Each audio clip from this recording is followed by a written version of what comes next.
Welcome everybody to part 2 of tournament number 10. Category 3F, this is the 60,000p tournament. This is part 2 of that. If you missed part 1, that's okay because we have a lot of ships today. As a matter of fact, I think we're sitting at approximately 60 ships today, or 60 fleets, my bad. 60 fleets, all of which have 60,000p. So this is probably going to be about the largest tournament, I think, overall that we've ever had, given that each one of these fleets has so many ships involved in it. Now, before I go any further, I would like to introduce two special guests today. Not in no particular order, we have Spork. Welcome, Spork, to the show. Hello. So you may or may not remember Spork. He has actually participated in many of these tournaments, and on top of that, he also does a little bit of twitching here and there. A little bit. And in the other corner, I don't know what corners we're dealing with this time, we have, of course, ShakeyBox or Simon. And I'm sorry, Spork. What's your name, Spork? What would you like to go by here, Spork? Joey or Spork, either is fine. Because if I call you Spork all night, it's gonna be Spork. Because well, I can't help myself.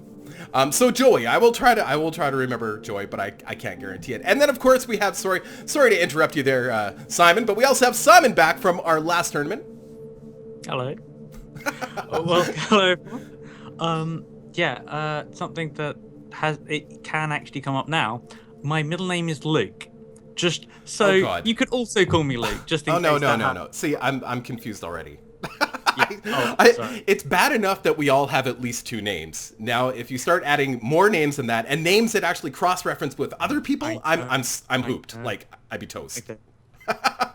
So we have Simon and we have Joey. Welcome, Simon and Joey. They have been kind enough to join me for the stream because it is actually a lot of work to do this all by myself. Not that I can't. It's just it's a lot more fun, and it's very helpful actually to have somebody along who can, kind of give me little tips on, or give us little tips on what we're actually looking at, because sometimes it's not that easy to tell, as proven by our last stream. So guys, let's look at what we've got here. So we've got, as I said, 60 fleets to deal with today, and let's just look at the list. So, who's being excluded from today? Unfortunately, Vanfi Kai, you sent me a ship that was 39k, and I had no way to include it. And just so everybody knows, if there's small adjustments that need to be made with your fleet, of course, I will make those adjustments. If you sent me just a couple extra ships, too many, whatever, I will adjust it, no problem.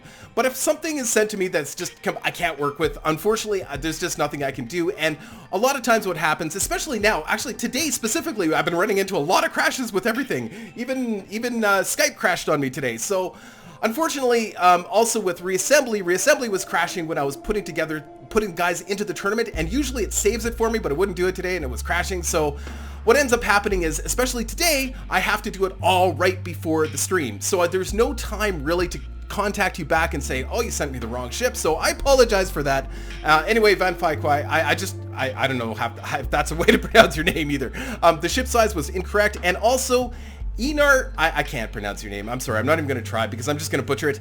You also sent me a ship that I couldn't work with, unfortunately, but everybody else that was starting at Jonas and ending at Purple Electric Tiger is in. And like I said, that's 60 people, and it should be a really exciting battle today. Look at you just look at the ships. It's just incredible. But there is one that I just noticed. There's only one guy who decided to do one ship. Which is really interesting because everybody else has, of course, taken advantage of the fact that they can have more than one ship. And I think the smallest is like 11, I think. 6. Oh, there's a 6. But, a 5.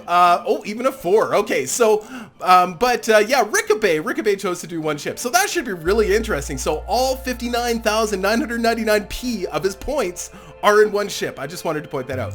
And of course, we have some really unique designs like Purple Electric Tiger. I know he's here today. And I, of course, look at that and I go, well, thank you, because, well, I'm Canadian, right? And anything else that you guys notice here that looks interesting?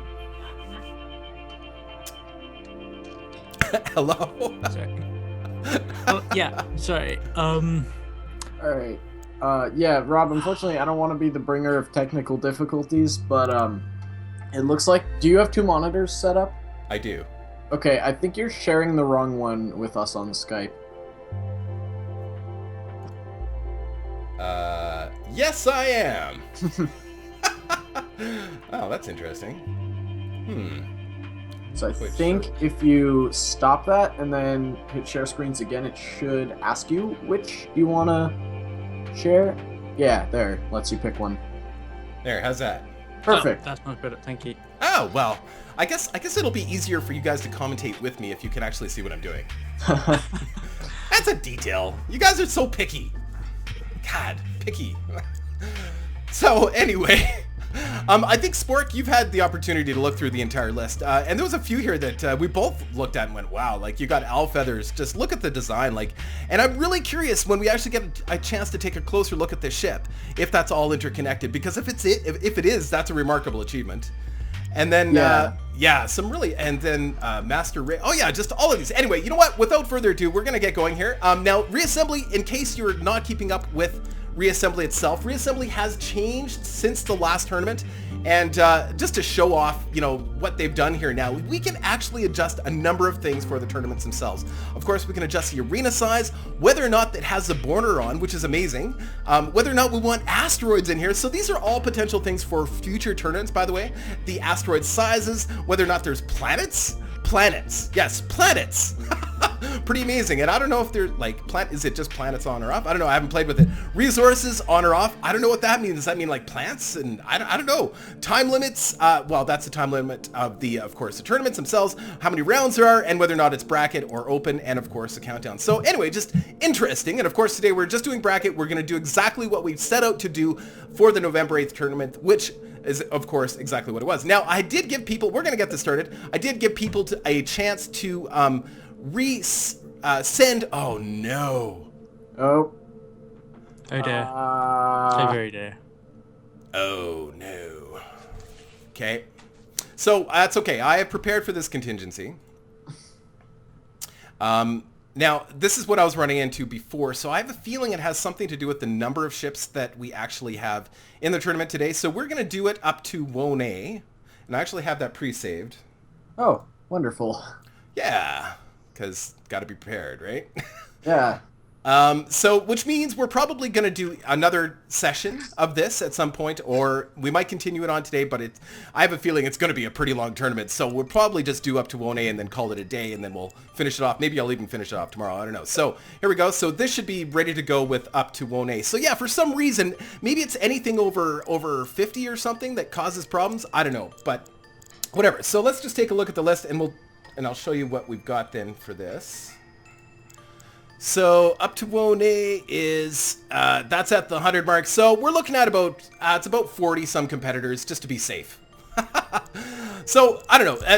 We're not going to see Purple Electric Tiger today. We're not going to see a few other guys at the end, but you know, I got to do what I got to do. On the bright side, whoever's left over will, of course, the top 4 of each one of these tournaments will win prizes. So there is an advantage to that. Are you guys still alive? Sorry, I talk a lot. You just got to put right in there.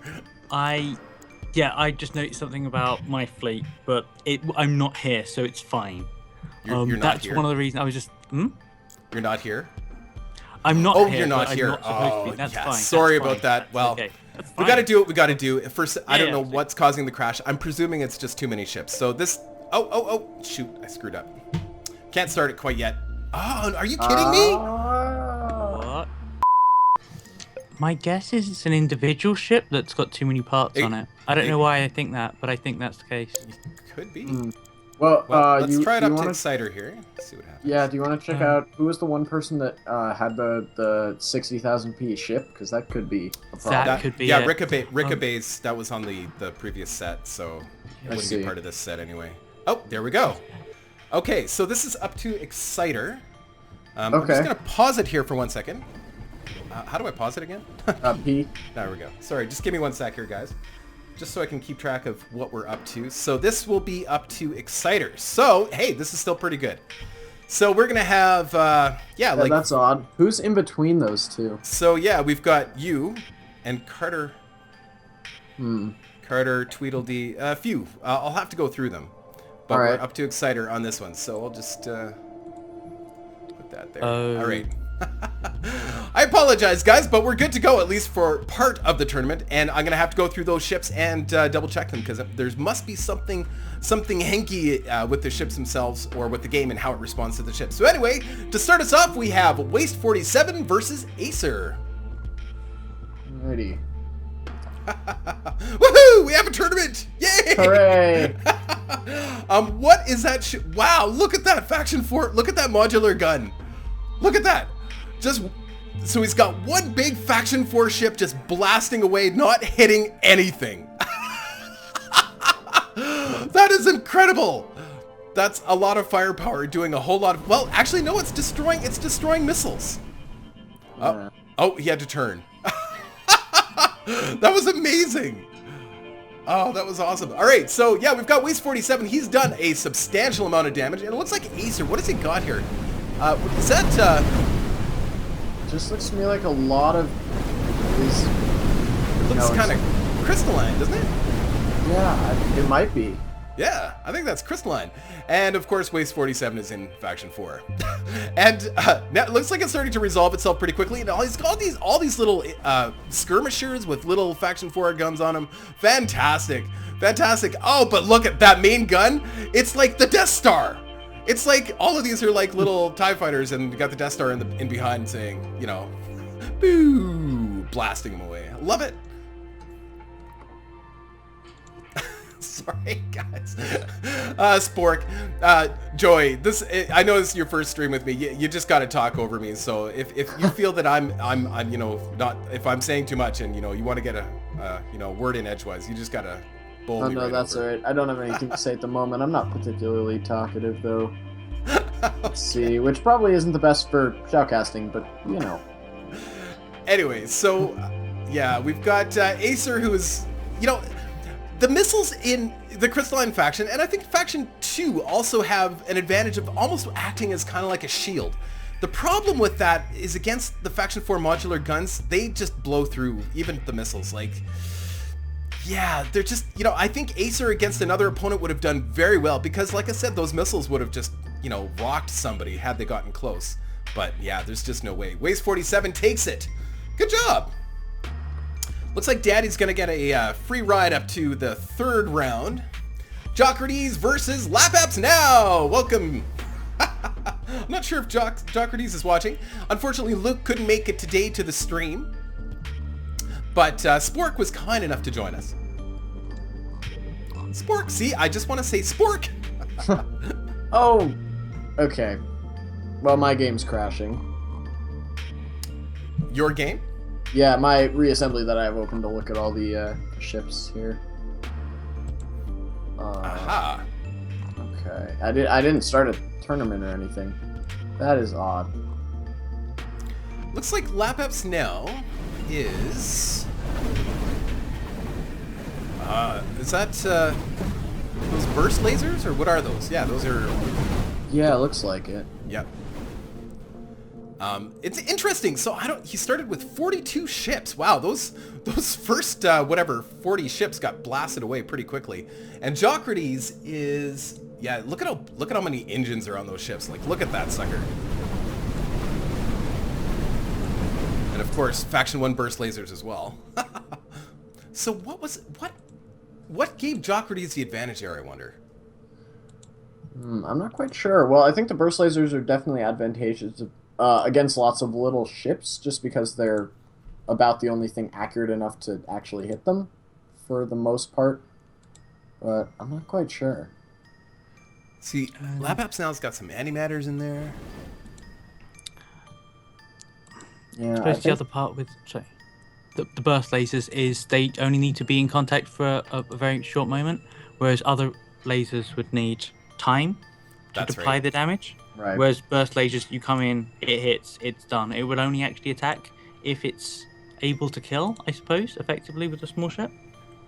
Yeah, it looks like Jocrates just has too many ships. They're overwhelming him. I see nukes in there. Yeah, Jocrates is Faction 7. Is he? Oh, he's Faction 7. I'll be damned.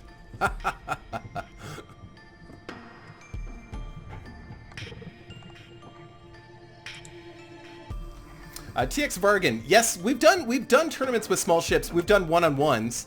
Unfortunately, we haven't done a small ship tournament in a long time. Or are you talking about big fleets of smaller ships? Because the last tournament, there was a lot of fleets with smaller ships. Now, we tried to limit that this time, so there is a maximum of 100 ships per fleet this time.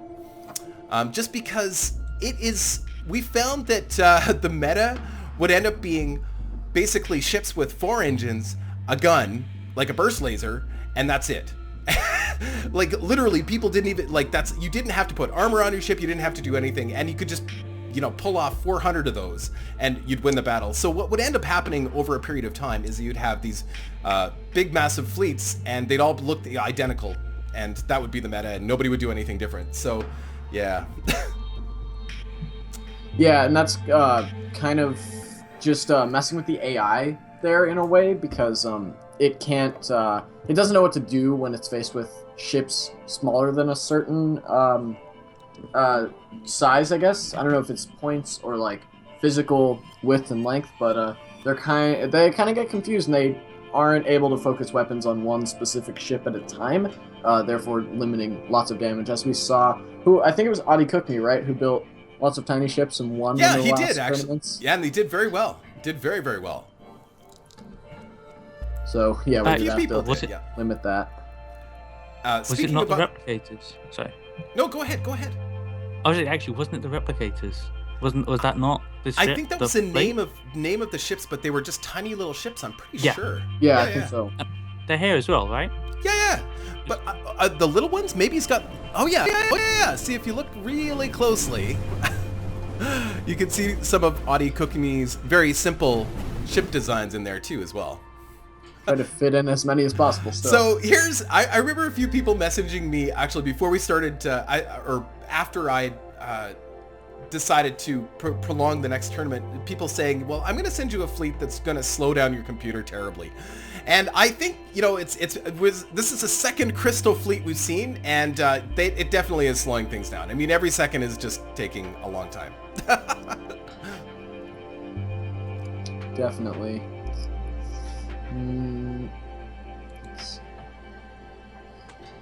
Yeah, I really like the look of this other fleet, though, the tenuous crystals. Well, we don't get to see a lot of crystal fleets. That's what's wonderful about it, right? Yeah, they almost look like little, not sponges, I don't know what we call it. I don't even know what I'm thinking about. They just look cool. Yeah, they look very cool. If they were green, I would say they would fit very well in my Aldrovan fleet. Yeah, actually. That would go pretty well. But you can see, like, the missiles act as a shield system as well. Like, they protect everything. Like, you can't get through with all of these little ships or, the drones or anything, because there's just so many missiles in the air. The problem is, it slows down my computer! Oh, nice kamikaze, though, Adi Cookney. I don't know if you guys saw that. Oh, yeah, I saw that. That was brilliant. Coral, maybe? Yeah, I don't know, coral, maybe, I don't know. Weird looking coral, but yeah, sure. So this is the downside to having so many missiles or anything in the air, whether it be drones or whatever, and the downside to doing large fleet battles like this, like the 60,000 Ps. Just it can take a little bit of time. Now, if somebody becomes a definitive winner, I will skip ahead, but it's still too early to tell. Yeah, points are pretty even. I'm worried for Adi Cookney, though, because I feel like once those missiles start to target one ship, once all the small ships are gone, he might be in a lot of trouble. Yeah. So we'll see. What kind of range do those missiles have, though? Do they really have that kind of range? I don't think so, do they? I think they have decent range, but they're just so slow a lot of the time it doesn't matter, regardless. Right. And hence why we don't see a lot of crystal fleets. But there was, once upon a time, I think there was a crystal ship or a crystal fleet that used this tactic to their advantage and actually won one of the tournaments. I could be wrong, though. Well, there was, last tournament, there was, who was it that, it was Lucky DGL who made the You Got Swarmed fleet with all the tiny little, missile ships. That's that right. did quite well. Yeah, that's right. Oh, man, I wish there was a way to speed this up. Yeah. Agreed. Yeah. And that's the thing, even if they don't have the range to be able to reach Audi Cook Me, they will still launch the missiles, which is good. Like I said, they'll act as defense, but it's really taxing on the computer. That's Stormlord. Tenuous Crystals is Stormlord, just in case. The which? Tenuous Crystals is Stormlord. Oh, cool. Stormlord. Stormlord is the player. Oh, fantastic. Oh, you're going to look those up for us, are you? Yeah. Oh, perfect. Yeah, Cool, thank you. Yeah. That's great. Once upon a time, I used to say to people, include your name in the name of your fleet, and that's actually not a terrible idea. It really, for example, Audi Cook Me, if you want to be recognized for what you've done. Now, if you don't want to be recognized for what you've done, I mean, well, you may not get away with it because we have a Simon. That we do. But I have a feeling his south ship is going to get wrecked here. Although Audi Cook Me, look at all the defensive lasers on him, though. Yeah, quite. What faction is that has the all those defensive lasers? Can you tell what that is? It's got to be Faction 1. It looks like it. It's interesting that it would use like the burst lasers as point defense, though. I can never get anything to do that. I believe in a recent patch that if you set its weapons and while piloting, you can save it. And That's so interesting. the AI will use your binding. Oh, that's really nice, actually. Yeah. That's very cool. Now I'm just gonna go to Twitch where everyone just tells me that that's entirely incorrect. Mr. Conga was asking if we're going to give Faction 3 a handicap in future tournaments.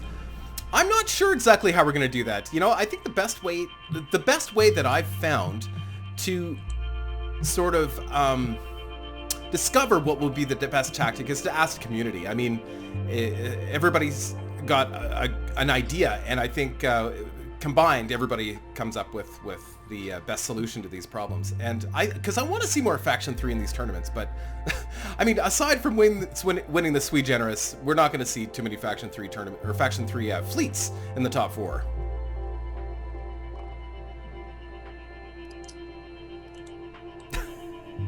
That'd be amazing if we would. Yeah, because I love Faction 3. I think they're awesome.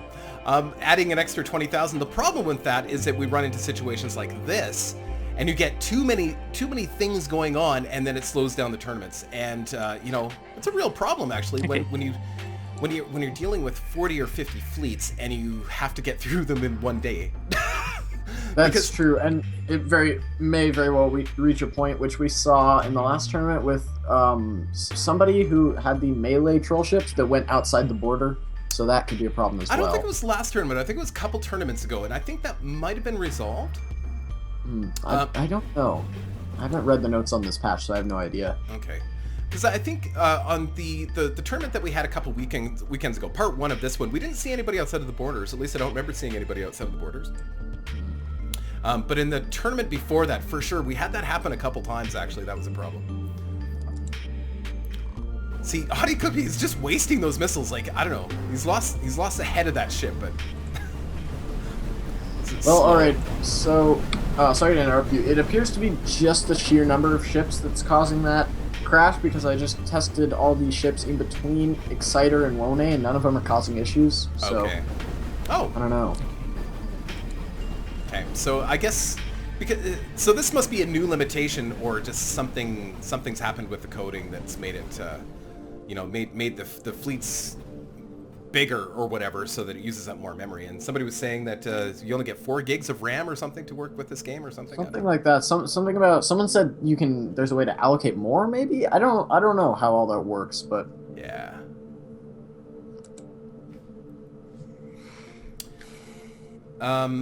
Deluks, why do you ban ships being outside the border if they spawn outside with troll ships? Why do I ban ships being outside the border? I don't understand the question. Why wouldn't I ban? If a fleet appears, and it's not that I intend to ban them, it's just it can't be a legal fleet, right? Because if they're outside of the border, and ships need to get at them to destroy them, and they can't get through the border, then of course it's kind of hinky, right? Oh, actually, previously that wouldn't have been so bad, but what you'd end up having is some of your P outside, and I believe with the new the way the scoring is, you can only score a maximum per ship. And if all your ships are outside, then that means actually they can't take damage, which means you can't score those P, which means your maximum score is lower than the other person's. So yeah. Previously that might not have been a case, but now that makes sense. Right. Oh, can drones and missiles and that sort of thing pass through the border though? I think shots can that are like energy attacks, but like mines Missiles. and things I don't think are objects. Yeah. And so they would hit the border. Well, guys, I'm willing to call this if you are. I don't know. Yeah, it's looking shaky for Adi Cook Me, no pun intended. But I don't know. I don't see a way he wins, but So here's the dilemma. Every time I fast forward through a battle, I will get at least 2 or 3 messages saying, I didn't like what you did there. And Blame me on I this one. understand. Seriously. I understand, guys. Trust me, I understand. I try to keep these on the level as much as possible, but this is one battle. This is one battle. This is still round 1. yeah. So TX Vargan, did they add that 4 gig cap in the newest patch? Because I don't see if it was just because it's a 32-bit game, then it wouldn't be. It wouldn't have worked in the past either, so I'm not sure about that. Well, this is a 64-bit game, isn't it? He's saying otherwise. So it might be. Yeah, it might be a 32-bit game. I never even thought of that. Okay, I'm gonna call it, guys. Yeah, I think that's safe to say. Okay. Sorry, Yachty Cook Me. Sorry, but it looks like you were losing some ships there too as well. We've got to. Yeah. Okay, round 2. Oh my God. No. Yeah.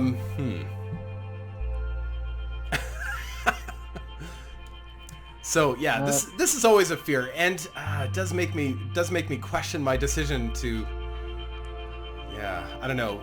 What we might do in the future is shorten the length of the battles, but that doesn't seem fair either, because in a regular battle, like, I don't know. I think we would just. I think that's fair as long as we make people very aware of it, so everyone knows.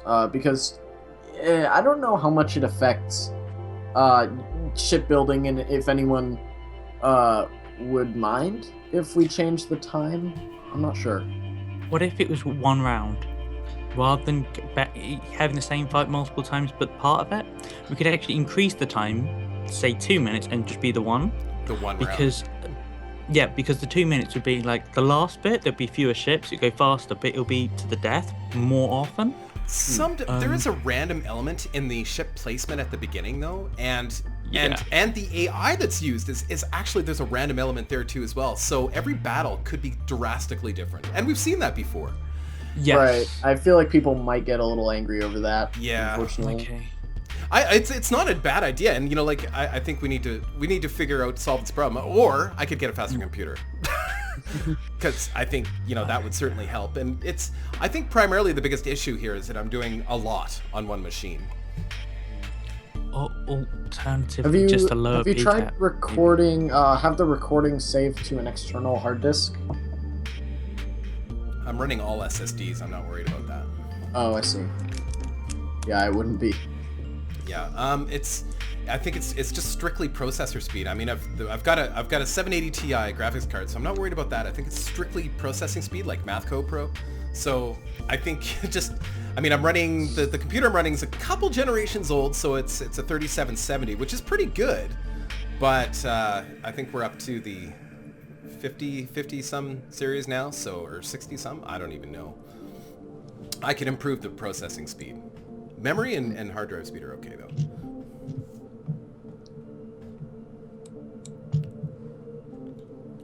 Oh man. see this time Audie Cook Me actually has more points. Yeah.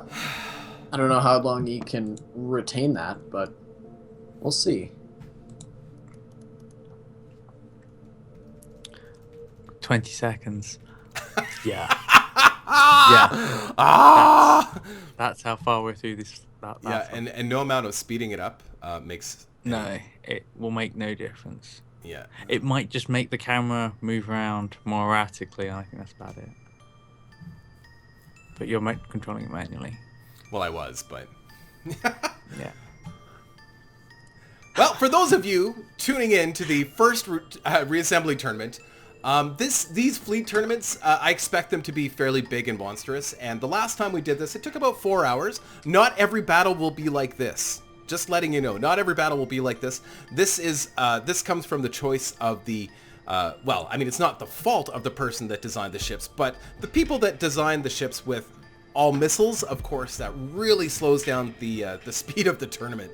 But not every ship is all full of missiles. So if you're new to the reassembly tournaments, rest assured that not every battle is going to be like this. Most of them are pretty fast-paced and done within a minute. So. Yeah, this has been dragging on for quite a while. Right. Purple Electric has done a... Purple Electric Target in the chat has done a poll. Mm-hmm. It turns out skipping, people are approving of this. No one's against it. The only thing that's better than skipping is waffles. So okay, we're I can see that. Not waffles again. I don't think you're ever going to beat waffles. No, and I still haven't figured out how to send everybody waffles. But as soon as I figure this out, the internet, you know, every internet's evolving every day, and I am sure there's going to be a way to send waffles through the internet at some point in time. Otherwise, I'm just going to have to try and figure out how to shove waffles into my computer and try and send it. So, yeah. Okay, I'm going to call it and assume that we're going to see much the same as we saw last time. I would think so. Okay, I apologize, Audie Cook Me. I love your ships, man. It's just, you know, you're watching, you know. Such a shame. Okay, yeah, Conga's the one who did the poll. Thank you, Conga. Thank you, Conga. All right, here we go. Starfleet. Oh, of course, I love anything Star Trek or Star Wars. More of a Star Wars guy, but I do like Star Trek ships too as well. And it looks actually those the Ion's Reach ships look a bit like whatever the Star Trek ship is called as well. What's the name of that? I know. As soon as you say it, I'll know what you're talking about. What's the name of the ship you're thinking of? I can't remember. Which series is it in? I don't know. I'm not like a big Trekkie. I'm not a big Trekkie either. I do like when people try to mimic that stuff, though. I think that's fantastic. Wow. Why can't I think of the name of the ship? The same ship that Starfleet is trying to imitate. With success. It looks great. But yeah, so it kind of looks like the Enterprise without the yes. I'm thinking of the word Enterprise. Yeah, they both look considerably like that with the big thrusters on the back and everything. Yes, but it looks like the Enterprise, sort of the next gen Enterprise with the small engines, but without the detachable bridge on it. Yes. Yes. I think a lot of bridges getting detached at the moment, but. I'm trying to do like 80 things at once. I'm trying to find out if reassembly is, in fact, actually 32-bit. I think it probably is 32-bit, because I don't remember there ever being an option for 64-bit. And I'm sure, even nowadays, like most people there still needs to be a 32-bit option. They would probably give you two options, I would think. Let's see. Either way, Ion's Reach ships, it looks like they're all kind of the same, but they are actually just devastating Starfleet. So they're kind of like mutated Starfleet ships. Yeah, a little bit. Yeah. I like it. Looks like a lot. It's got some big proton beams in there. Yeah. What faction is that with those? Are those burst lasers on them? On the proton beams is faction 1, I think. Oh, I see. Yeah. Yeah, it must be. Yeah. And then this one looks like what do we call it? The one from Khan. Star Trek 3. Sorry, not that I would know. keep saying I'm not a Trekkie, but maybe I am. Look at all those drones, though. Holy crap, that's a lot of drones. Indeed. It looks like Ion's Reach is definitely lacking in point defense, so I don't know how that's going to affect it. They are still winning in points, though. Oh yeah, just tons of points. Like they're coming in with the Schmutz launchers, like the little area effect guns, and they do tons of damage. And because Starfleet ships are not moving around very fast, of course, they can't dodge them, right? So I think that's where most of the point damage is coming from, but I could be wrong. Yeah, they both look like they're lacking a lot of What are point these? defenses. These are like little... Oh, look at these! They're little shuttle ships with proton swords on them. Oh. That's so Those are cool! Little kamikazes. Oh, that's so awesome! Yeah, little tiny proton swords, and these guys, yeah, big old plasma and just a couple rail guns or something on there. That looks so cool! Yeah, that's very cool. They're getting destroyed by the missiles, though. So, in the Star Trek universe, there was these tenders. Tenders would carry around these little platforms. And, yeah, I'm a total Trekkie, I admit it. But they would carry around these little platforms, these little, like little gun platforms like this, and these tenders would use, like, these tractor beams to carry them around. So that's what it kind of reminds me of. And that was from the board game Starfleet Battles.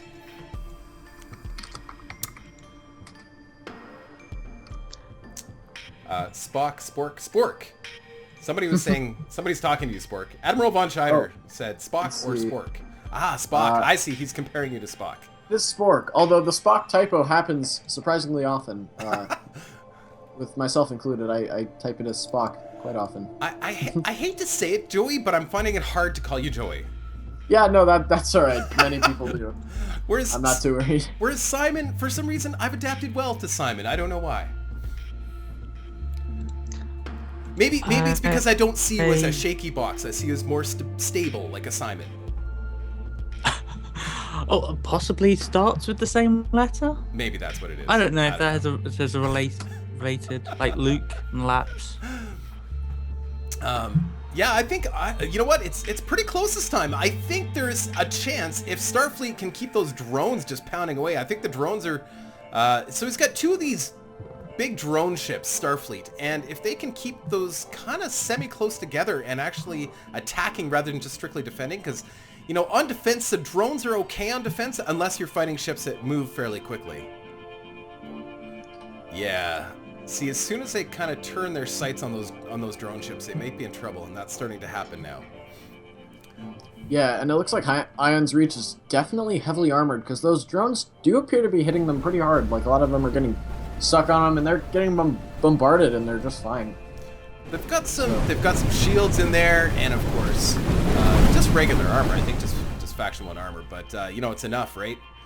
Drones aren't that great at penetrating shields. Like, I don't know what the DPS on Faction 1 drones are, but they're not that great. Well, actually, it's not true. Look at them. They are chewing away. Yeah, well, once the shields are down, they do plenty of damage. Oh, yeah. But I think you're right that they do have a hard time getting through shields quite often. I don't know, I'd be interested to see. Awesome fight, though. That looks really cool. When you start getting all the little tiny drones that are defending the ship, and problem is, look at, they're just circling them like there's no hope. Whereas this guy, the drones are just chewing him apart. Oh, yeah. It's just a quantity thing. You get that many drones, of course. And his thrusters are all shot out on that ship as well. Yep, there he goes. There's 3 main people talking and occasionally someone else. I have no idea. Deluks, please pause. I need to pee. Sorry, there is no pausing. You must. That's what catheters are for, my friend. If you did not bring your daily stream catheter, that's not my fault. You could just have your water bottle and just double up once you finished it. You could just have a make sure it's a big water bottle or you bring multiples, because there is nothing worse than filling up a small water bottle. Not that I would know. You have to switch halfway through. It's just awkward. It's terrible. It just gets messy. Not that I would know. I don't know. That's it. Ion's Reach wins it. Wow, that was a long fight too. Just all the drones, man. You know, nice job though. I like both those. It was a beautiful fight, actually. It was a gorgeous fight. Kind Name and his origami fleet, of course, that has been around for a while. I think this is Faction 3, if I remember correctly. Oh, it is faction 3? Yes, look at dissolve. Yes, it's faction 3. But he has his war banners up. Beautiful war banners. Looks like he's changed his colors a little bit. And you've got... Sorry, go ahead. I was just going to say, Joe Schmo, I think it's his first time in the tournament, so welcome. Yeah, I think... I'm not sure. I don't know if this is his first one. It might be. But it looks like he's got... So he's got these asteroid engines, of course, faction 1. I'm not quite sure exactly what's on his ships quite yet. Yeah, lots of shields, so it's hard to tell. These here, I don't... Is there any weapon systems on these ships? Let's see. It's really hard to tell. They might just what are you be talking drones. about? Tiger, what are... He's just saying all our names. What did we do wrong? What did we do? I don't know. Spork or Will? Because it wasn't me or Deluks. What? Yeah, I don't know. He's... I don't know. I think it's something to do with clearing chat. I don't know if you've seen that. I don't know. Or is it something else? Is something else now? I have no idea. I don't know anything about Twitch. I just assign people as moderators, so that's all I did. If anything's wrong with chat, direct all of your attention to Purple Electric Tiger and the Awesome Will. You're welcome, guys. Yes, and thank you for moderating. There's mines on this ship. Oh, cool. Oh yeah, I see the trail of those. That's interesting. Definitely always a joy to see non-spinner mine ships. I want to see effective mine ships, and well, he's doing well here actually. I have to say that he's doing well, but I don't know, just based on the trail of this mine trail here, that the mines are actually doing the damage. Yeah, unfortunately mines just aren't that good because they're either good on spinners, which are banned, or runners, which don't work because of the border. So it's kind of a lose-lose situation for mines, so I would hope that they buff them at some point. Well, if you had ships that were constantly, you know, like trying to keep a certain range from the enemy, and the enemy was constantly trying to catch up to you, I could see it working. Right, I think I could imagine a lot of little tiny ships. Again, maybe as well, if we didn't have the 100 ship limitation, more people would build use mines, because you could have tiny little ships that just dodge everything, and their sole purpose is to lay mines. But I think that's kind of irrelevant now that we have the limit on there. Okay. When you talk about the limit, you talking about the border? No, I'm talking about the border limits Well done, using runner ships, because runners don't really work anymore. Yeah. But I mean the limit of having no more than 100 ships in your fleet. Oh, yes. I still love that design. Man, that's so beautiful. It is. It's really cool. Yeah, I just love that. Unfortunately, it's faction 3, and it's getting just chewed apart. Yeah, and those other ships too, they also look like they took a lot of time. Oh, so for sure. Well-crafted fleet here. Look at that. And those are like all engines on the inside of the ship. Like, and everything looks like it's interconnected. Like, look at this. For sure, yeah, there's nothing left to break off in one shot. No. It looks like lattice work almost. Like, it's incredible. Yeah, it's really cool. And the thrusters as well are really nicely placed. I always like ships, seeing ships that have just thrusters in every little tiny nook and cranny. Because with my ships, I always try and do that. If there's a little space, you know, put one of the tiny little thrusters in it. So and it really kind of pulls the whole thing together, both aesthetically and helping a little bit with thrust. So anyway.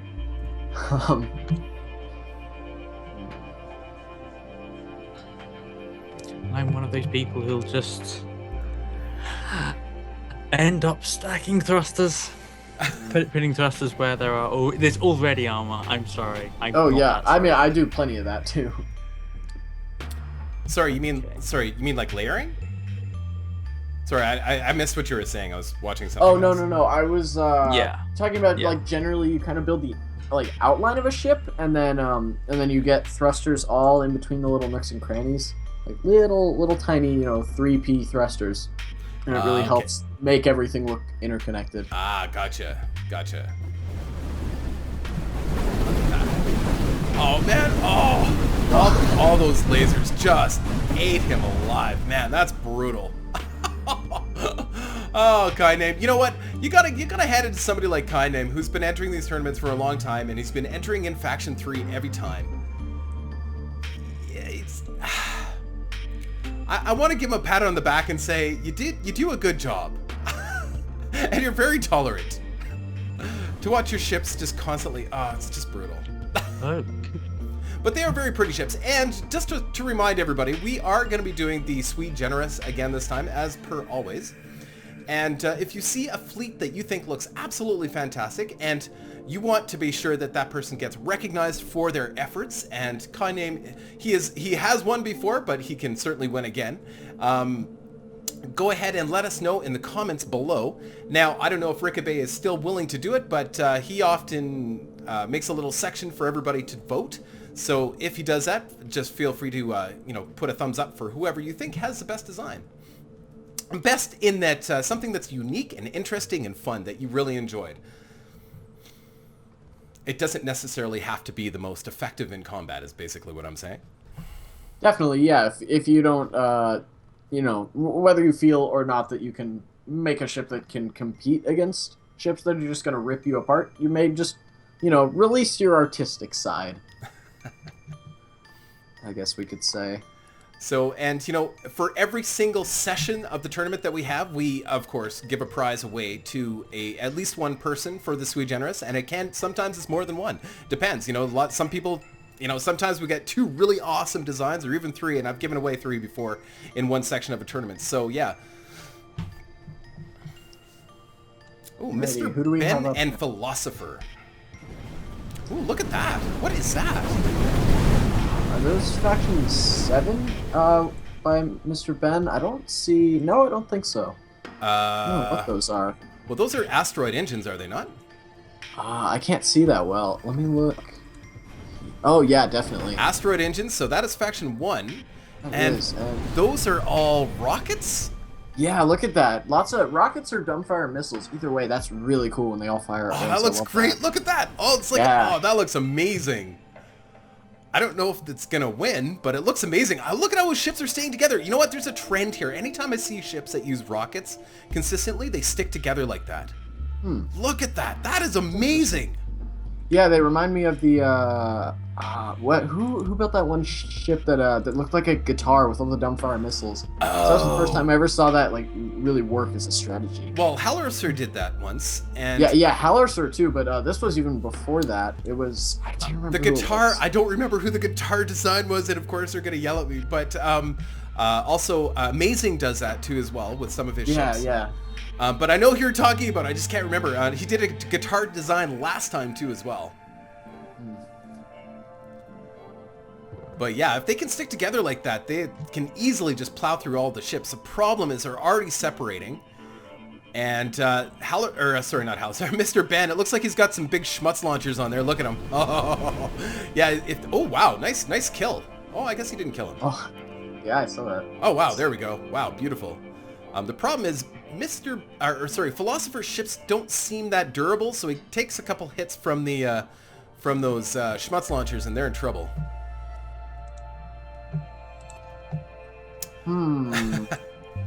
That's interesting. I wonder if he made these in the sandbox, because it looks like those asteroid engines on the sides are overlapping. That's interesting. I don't think so. Wait. No, the Philosopher. He's got asteroid engines all on the sides, and they look like they're overlapping. I don't know. I think that would be legal. Can you do that? Well, you can overlap in the main game, I think, can't you? Yeah, so yeah. You can. Yeah. Fine. It's a trick for sure. Yeah.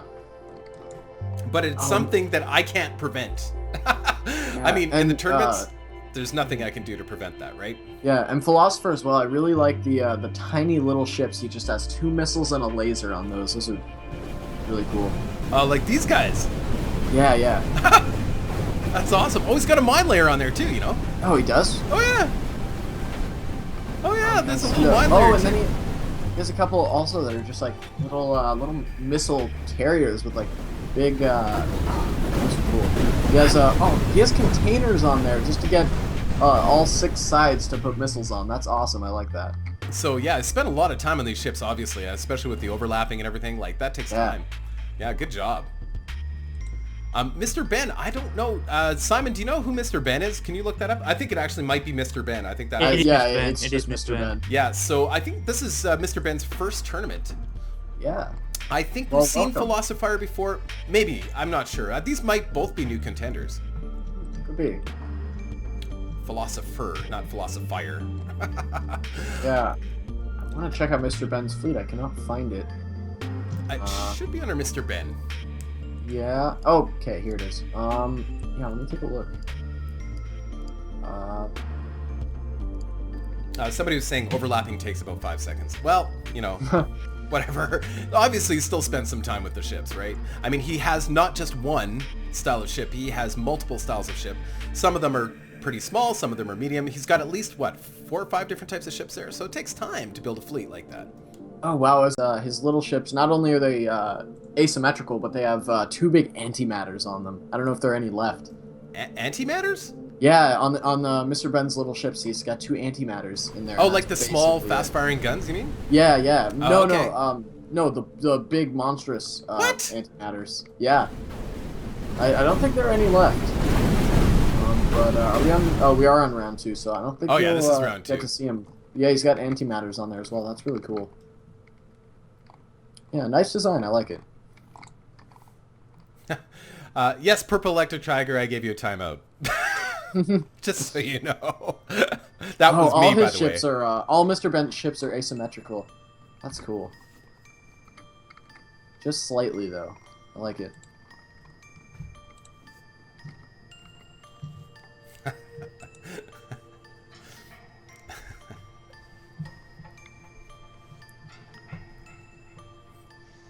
All right.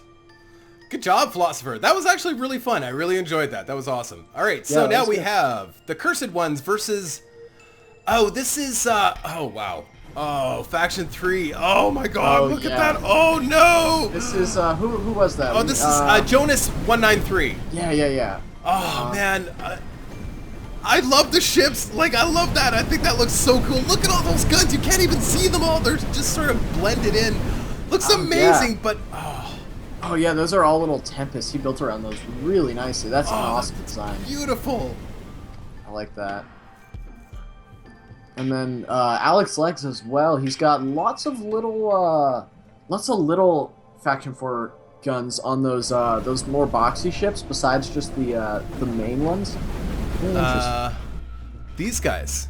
Yeah. Oh, yeah. Oh, look at that. Yeah, he's got like 4 little Faction 4 modular guns. That's awesome. Yeah, and you know, keeping true to his name, they actually look like they have little legs on the side. I don't know how well you can see that because of the shields, but they've totally got little legs there. That's awesome. Oh, yeah. That looks really... Just the way he's got his shields and his engines designed there. That looks really cool. Yeah, and he's got engines all on the sides. That looks really cool, like sea urchin-y almost. I like it. You know, Jonas, I know it's Faction 3, and I know you're getting crushed here, but thank you, because it looks so awesome. I love to watch Faction 3 ships get crushed. I don't know what it is. I have a problem. Okay, Plasma Gecko, and Geocorp. Like the reassembly form of anger management. Just beat up some Faction 3 ships. I just love it. It's like a stress ball. That's fantastic. Yeah. Geocorp. It looks like something primordial. Fantastic. Man, that looks good. It looks like it's a bone structure running down the center. That looks so cool. I think we saw your ships the last time around in the last tournament. Man, that looks great. Is that all drones? Let's just be sure here. Or is that missiles? Those are missiles. Circular ships are really cool. Is Grim... Hold on. No, I think he's Faction 1? Maybe? He looks Faction 1. No, Grim is Faction 7. There's a nuke on that big ship. Oh, is there? There is. There is? And the nuke is stuck. Or it's just running in really slow motion. That's what it is.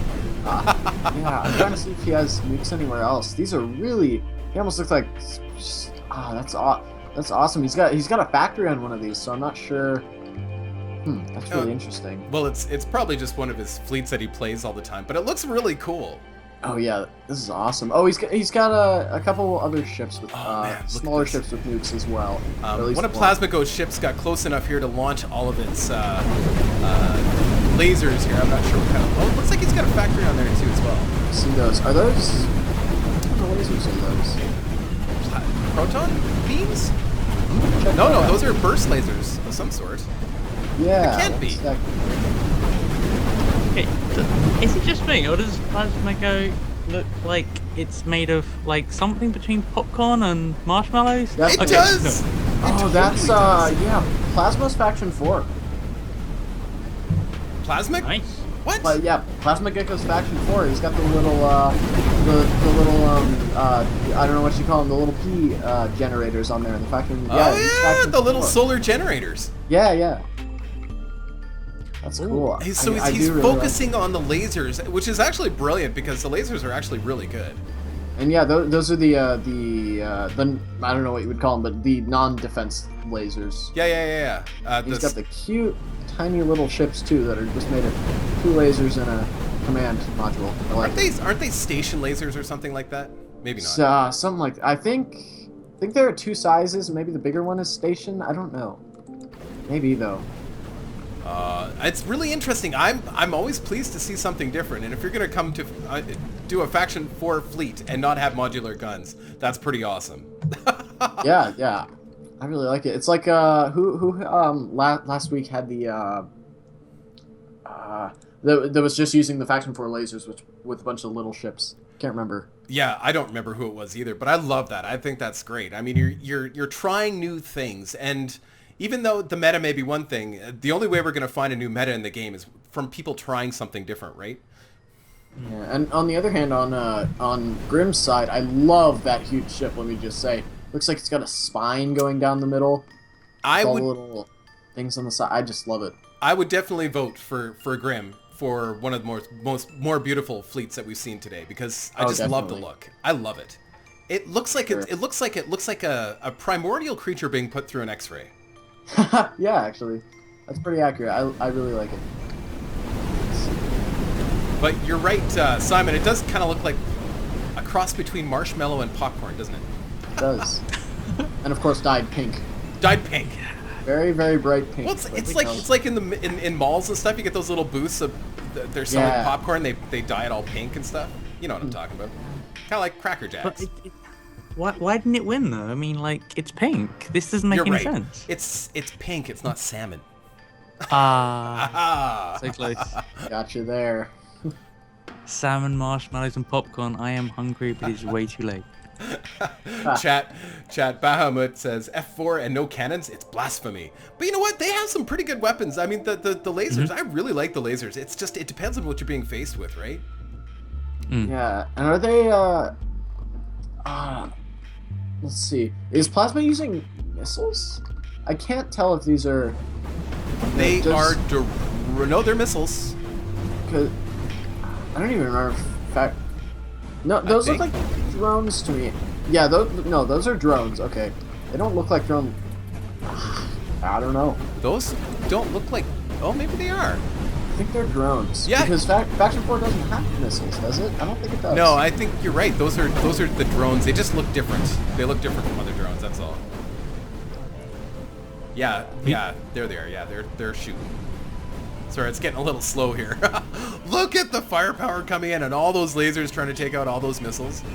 It's pretty crazy. I mean, if so going back to gameplay, if Plasma Gecko actually just stays out of range of the nukes and or guns them down before they get there, he does have a chance.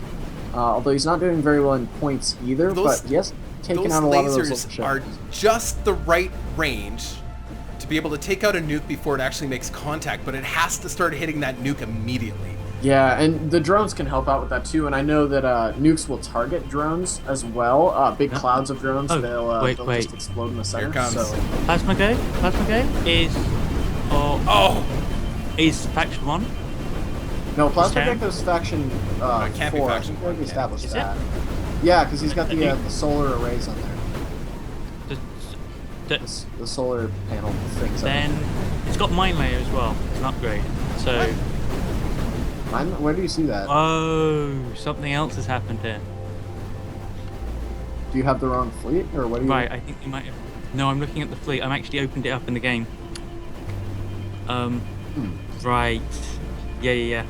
I think they might have changed the AI or something like that, and that's what's bringing up all these different upgrades. Upgrade?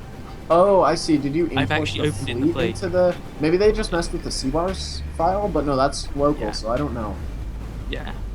So, sorry, say that again, Simon. What do you think has changed? I think they might have changed the AI or something, because it's when I go to upgrade, it's got mine layers and all of the regular Terran stuff, but none of the access. So I think something else has changed, but not the part. Try that with a. Have you done that with any other fleet? Because maybe that's just a problem with the game, or when you import. No, that's how I've been looking through them. And none of the others have just like on the upgrade screens have defaulted to faction 1, because I would think maybe that's just what they do. Okay, because that has not happened before. It might have happened just today though. The ships aren't multi-faction regardless of that, so they're still legal. Sure. Yeah. There's a new straw poll up in chat, by the way. Should Conga stop doing straw polls? That is the straw poll, by the way. Well, let's see if there's a waffle option. There is a waffle option. Of course there's a waffle option. Everybody's insane. Everybody's insane. It's so funny. We've got a long way to go, and you've only got one more waffle poll. Just so you know. I gotta go with waffles on that one.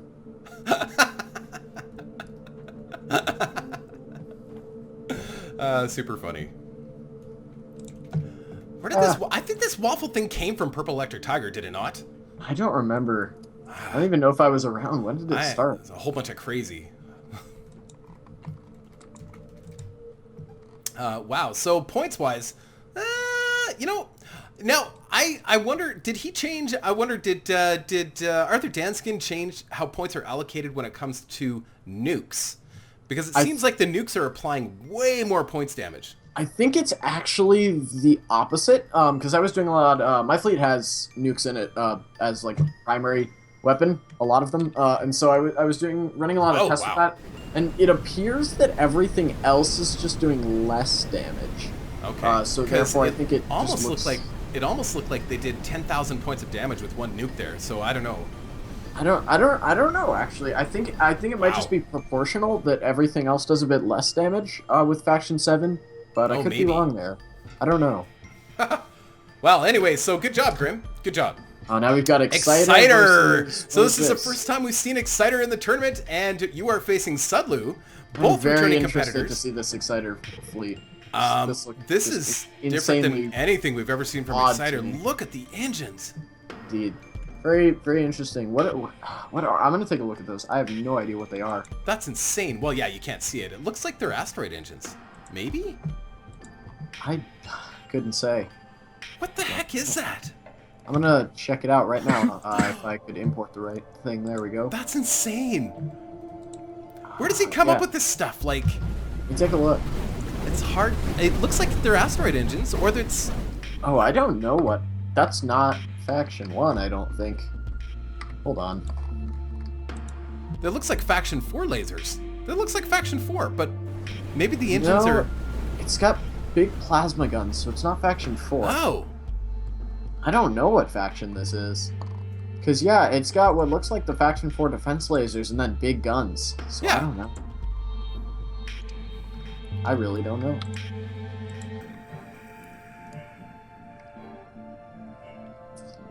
This is horrible. What is going on with Purple Electric Tiger? Dude. I don't know. Ah!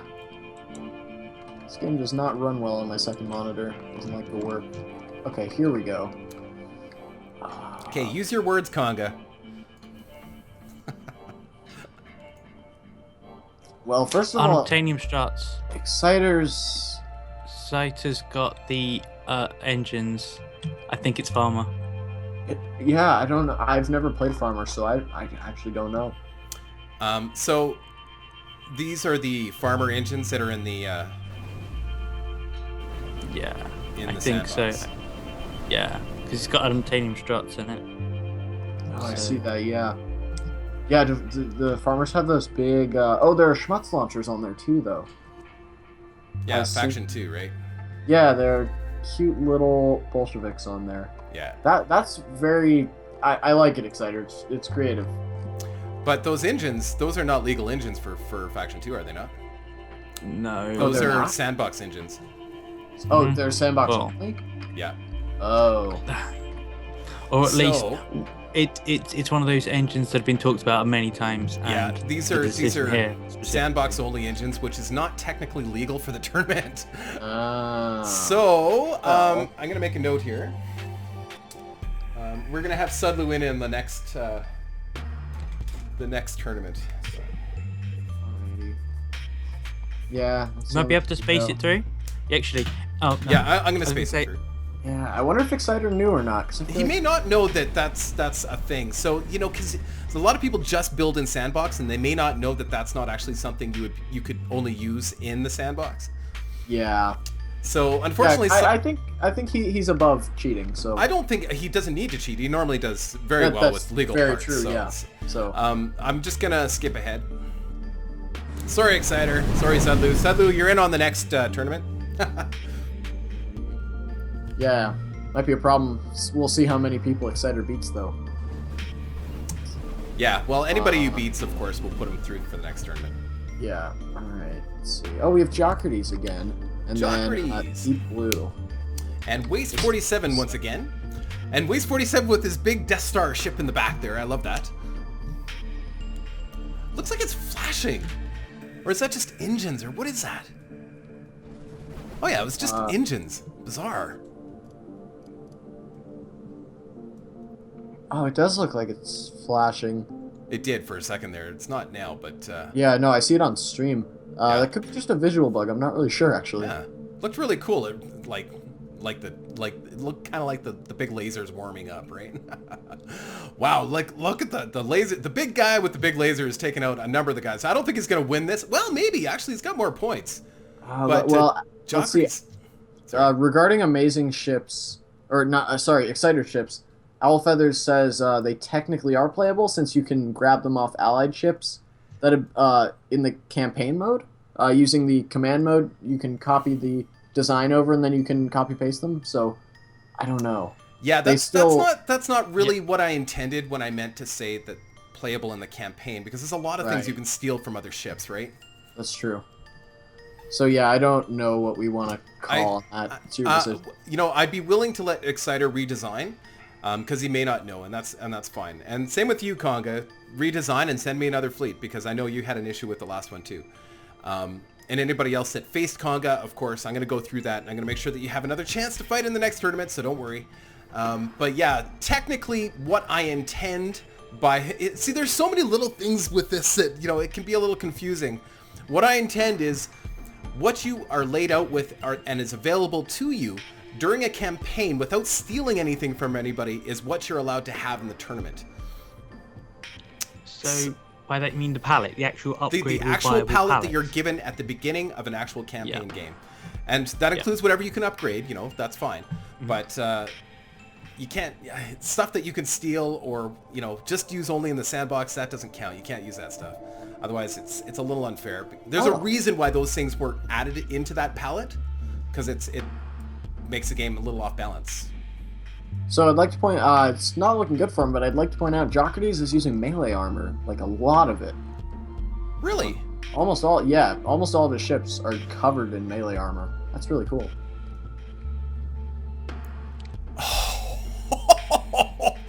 Oh man, some of his ships are just getting oh yeah, see, he literally just walked through that ship there. Yeah, okay, I Yeah. see it now. I love that. It's just, see, but he's turning around, if he could just drive straight towards this big guy and just cut him in half, but he missed that time. Oh, here we go. Maybe not fast enough. Maybe he doesn't have melee armor on the side. I don't know. One of the things with melee armor is when it's damaged, it does less damage. If the block has taken damage, it does less damage, which means that in a fight, if it takes damage on a certain side and then tries to ram, it can be quite ineffective. Whereas if maybe it takes a bit more damage, those blocks come off, it has a fresh layer of, I say, both sharper armor underneath. I see. And so it can vary quite wildly how effective a melee attack is. Unfortunately, it doesn't. I can't tell because it's all the same color, but it doesn't look like he has more than one layer of melee armor. It seems like it's got. Yeah, and he has nukes like he has in there more as than one well. layer. Not thick layers, but enough to hit new blocks, I suppose. Now I'm interested as to why Jocrates hasn't taken out this huge Death Star ship yet, because he has. Are all his nuking ships gone? Because he has 35 ships left. I'd imagine that at least a couple of these, because he has probably 4 or 5 ships with a nuke on them in here, and I don't know that ship would have enough point defense to deal with nukes coming in. So Yeah, I don't know. It could I'm kind of baffled as to why that ship is still there with nukes in the air. Because it's not just luck, because it won the last round too. So I don't know. Maybe is it shooting the nukes?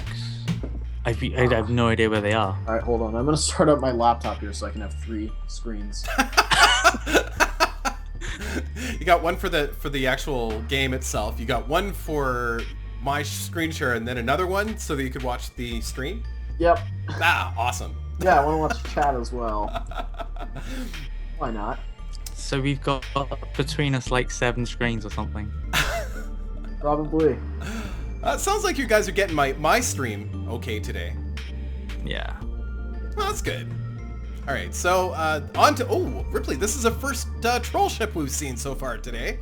Oh, is it? Ripley, I'm gonna look at that real quick. interesting. It's a Faction 4 modular cannon with layers really? that is turning into a spinner as it loses the layers. Oh wow, that's like what we saw a while ago from somebody whose name I don't remember. Yeah, I don't remember, but yeah, I love the idea. I love it. If somebody can make that Merch. work. I'm sorry to interrupt Was you. it Merch? Yeah, It was Merch who made one of just a big ball of Faction 4 guns. I remember that.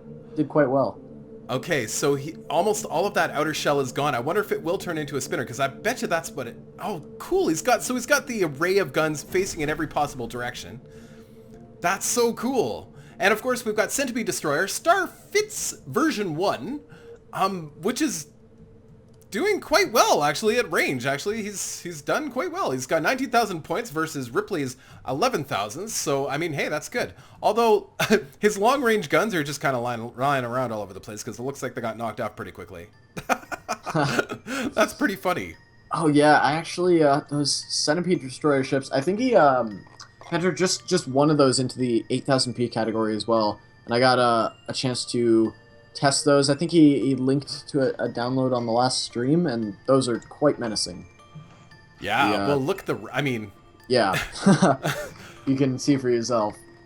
Yeah, so it's a sniper class ship. I mean, at its core, it's a sniper class ship, and it's they're doing pretty well actually, and it looks like they're all pretty much the same. Ripley, I think you might have some power problems. Oh, well, there went that. But yeah, on that huge ship, it looks like it's not while it's firing the modular cannons, it can't launch all these drone launchers. He's got drone launchers literally all along the sides. Yeah. So there should be like 1 million drones in the air, and they're just not firing. Yeah, so that's it looks like they're getting stuck on the other side too as well. Oh, it could be some of that, yeah. Yeah, oh, yeah, because they're all in those little slots, so I don't know how well they could get out of there. Yeah. That's no good. Yeah, oh no, those aren't. Basically Ripley's design is like, Centipede Destroyer's designs, it's like perfect for destroying Ripley's ship. I mean, Ripley can't move around very quickly. He's not advancing very quickly, and at range, Centipede Destroyer ships are they're just gonna crush him, right? Definitely, yeah. There's no. I mean, they're shooting, halfway across the entire playing field. It's just it doesn't. Ripley just doesn't have the range, unfortunately. Yeah. Those lines, those are on for Starfix. I think those are part of the guns at the beginning, isn't Those aren't guns. Those are just lines of armor. They are just lines of armor. What? There's nothing to them. On the little There's ships? nothing. They're just armor with an a engine command on it? core and a line of armor. Just a single engine. Just to. I think it's A defensive tactic, maybe? There are 4 lasers on there as well, but I don't know. Are they a defensive tactic, maybe, to keep people from charging into quickly? It's called an error glitcher, and it might be a defensive feature. It might be. So but it's called an area glitcher. Anyway, back to this. Sorry. Weird Daka Boy? Was he? Is this the first time we've seen him? Sorry, say that again. Yes. Yes. I think he got to skip a couple rounds. What was his name again? Weird Daka Boy. Weird Daka Boy's been around for a while. No. I'm saying this tournament. I think he got to skip a couple rounds. We haven't seen. Okay. So yeah, he's definitely faction 1. What the heck has he got? His engines. Look at how he's got his engines facing. Oh, they're connected to the. That's really interesting. That's really interesting. So he's got both his forward and his rear engines facing each other. That's pretty cool. I like that. Yeah. Let me know if you guys are hearing background noise from my end. I'm not getting anything. Okay, good. My laptop's pretty loud, so should be okay though. Purple Electric Tiger, what are you doing? Dude. It's actually quite interesting because normally those thrusters have a lot of health, so people generally put them on the outside as like defensive, right? Yeah. Oh. I'd say so. Makes more sense to me. Maybe this ship just can't handle losing the thrust, I suppose. Yeah, if you get shot in the front and then you need to then start reversing, and your thrusters are down, that's...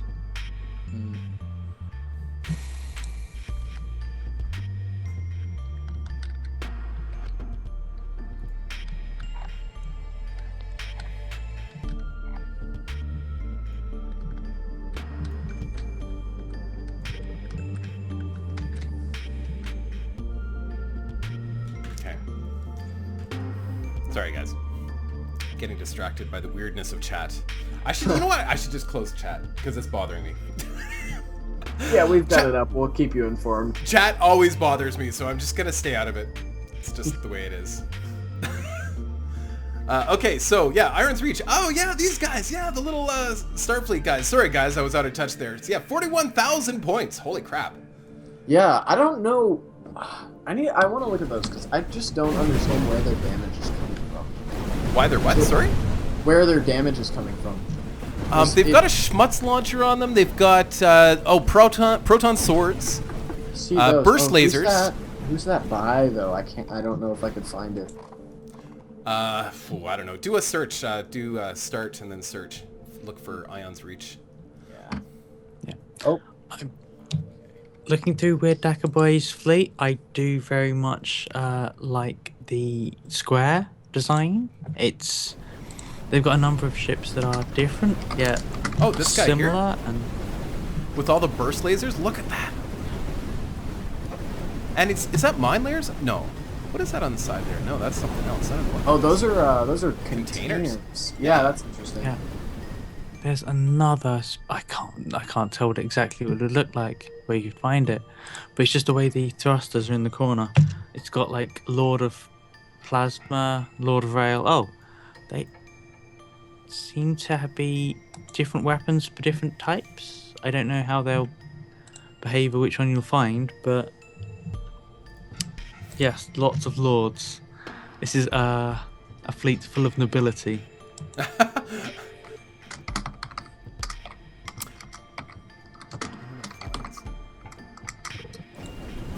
There he goes. There's this square guy. Oh, it's Schmutz launchers. Yeah, they're the chargeable Schmutz launchers there.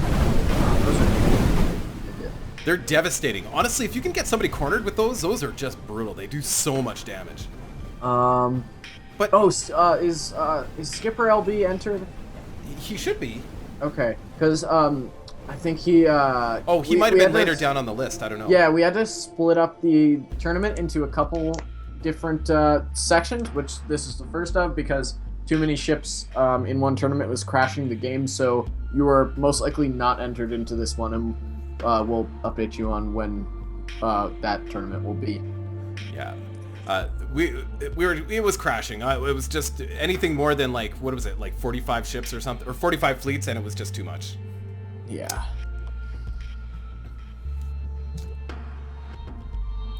You know, I still love that Weird Daka Boy still does the trademark thing. I absolutely love that. Oh yeah, it's great. I think he has it on there in Twitch chat as well. Does he? Oh, is he in Twitch chat too as well? I don't know. I've seen him in Twitch. I don't know if I've stopped saying that I'm gonna owe him a penny every time I say that, because at some point in time he is gonna try and collect. I know he will. Or just get you arrested.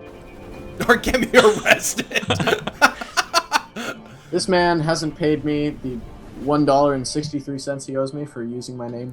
One of those weird, what do they call them? Swatting? They'll swat? Yeah, you get swatted. Some SWAT stream thing. Yeah, knock on wood. Yeah, nobody's gonna swat me because they have no idea where to find me, so that's fine. I am somewhere in Canada. Yeah, that's pretty vague. Hold on 1 minute. So we're still not quite up to the final 8. Still got a little bit to go here. So Lines and Dots by Joe Schmo. They did really well last time. And a Line Archaean Fleet Command. I don't think we've seen this guy yet. Oh, look at that. Wow, that looks incredible. Look, he's got asteroid engines mixed in with his other engines. I love that. Something different. Oh, it looks like he's got almost like a little, you know, like a communications array in the back. That's what it looks like to me. I don't know what it is, but some kind of armor configuration. Really cool. What a design. Wow. Can you guys excuse me for like 5 minutes? Yeah, go ahead. All right, thanks. I'll be back. That, I don't know if it's all interconnected. Sorry, I'm just taking a close look here, but wow, that looks great. It is interconnected. So even if he loses parts of that outer shell, it's still connected via the guns to the main body of the ship. That looks really amazing. And Joe Schmo, I forget what you had here. Lots of engines. And burst lasers, right. Yeah, they're like Star Destroyers, I suppose. I don't know if that's what he's trying to mimic or not, but cool little design. It looks like, what has he got, containers in the back there? Just to make everything fit properly, I guess? I don't know.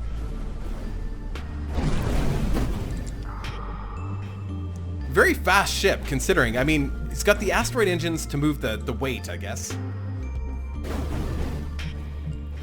Unfortunately, I can't find Line Archaean Fleet Command. I'm not sure. I think the file...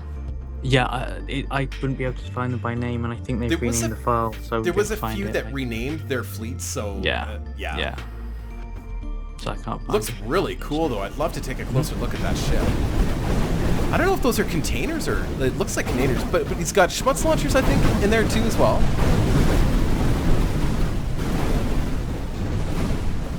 Amazing. Amazing design. Must have taken forever to put that together.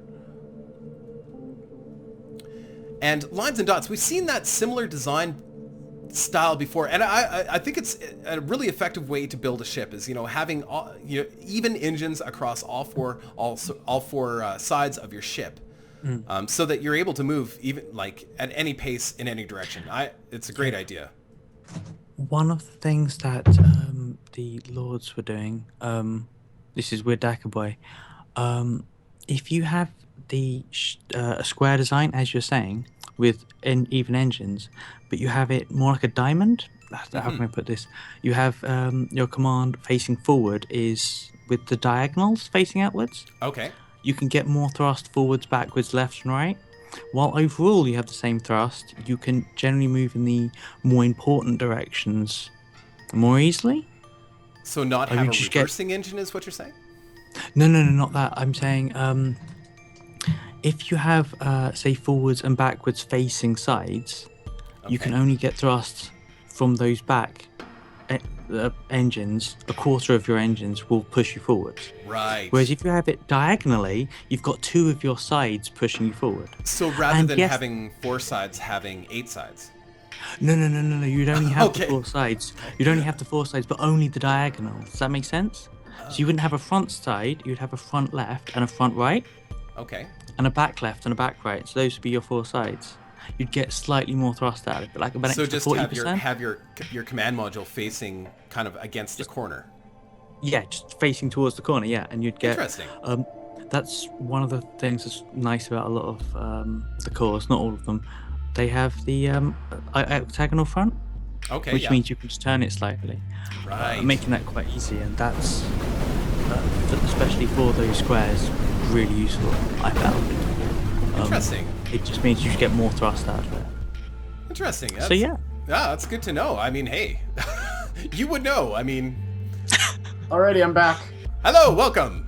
Hello. I haven't even missed one battle. One round. No, we're still working on this one. I just watched, of course, Joe Schmo just use those proton swords and just cut a hole in them.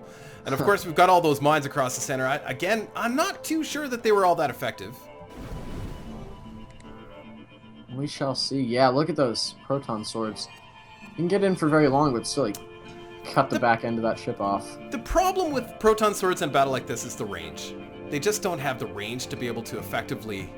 I mean, in this case, of course, he did a great job. You can't complain when somebody wins, right? But, Right. But I still think the proton swords, although very, very powerful, they're just really short range. Yeah, I agree. I really like seeing proton swords. Partially, well, I don't know how to explain it. You have to have a very specific ship design, and mentality to kind of go along with using proton swords, because you need a ship that has a lot of armor so it can get in close without being instantly destroyed. That's right. And then also you need to have a lot of thrust so it can get in close, and then that doesn't leave really any P for anything else.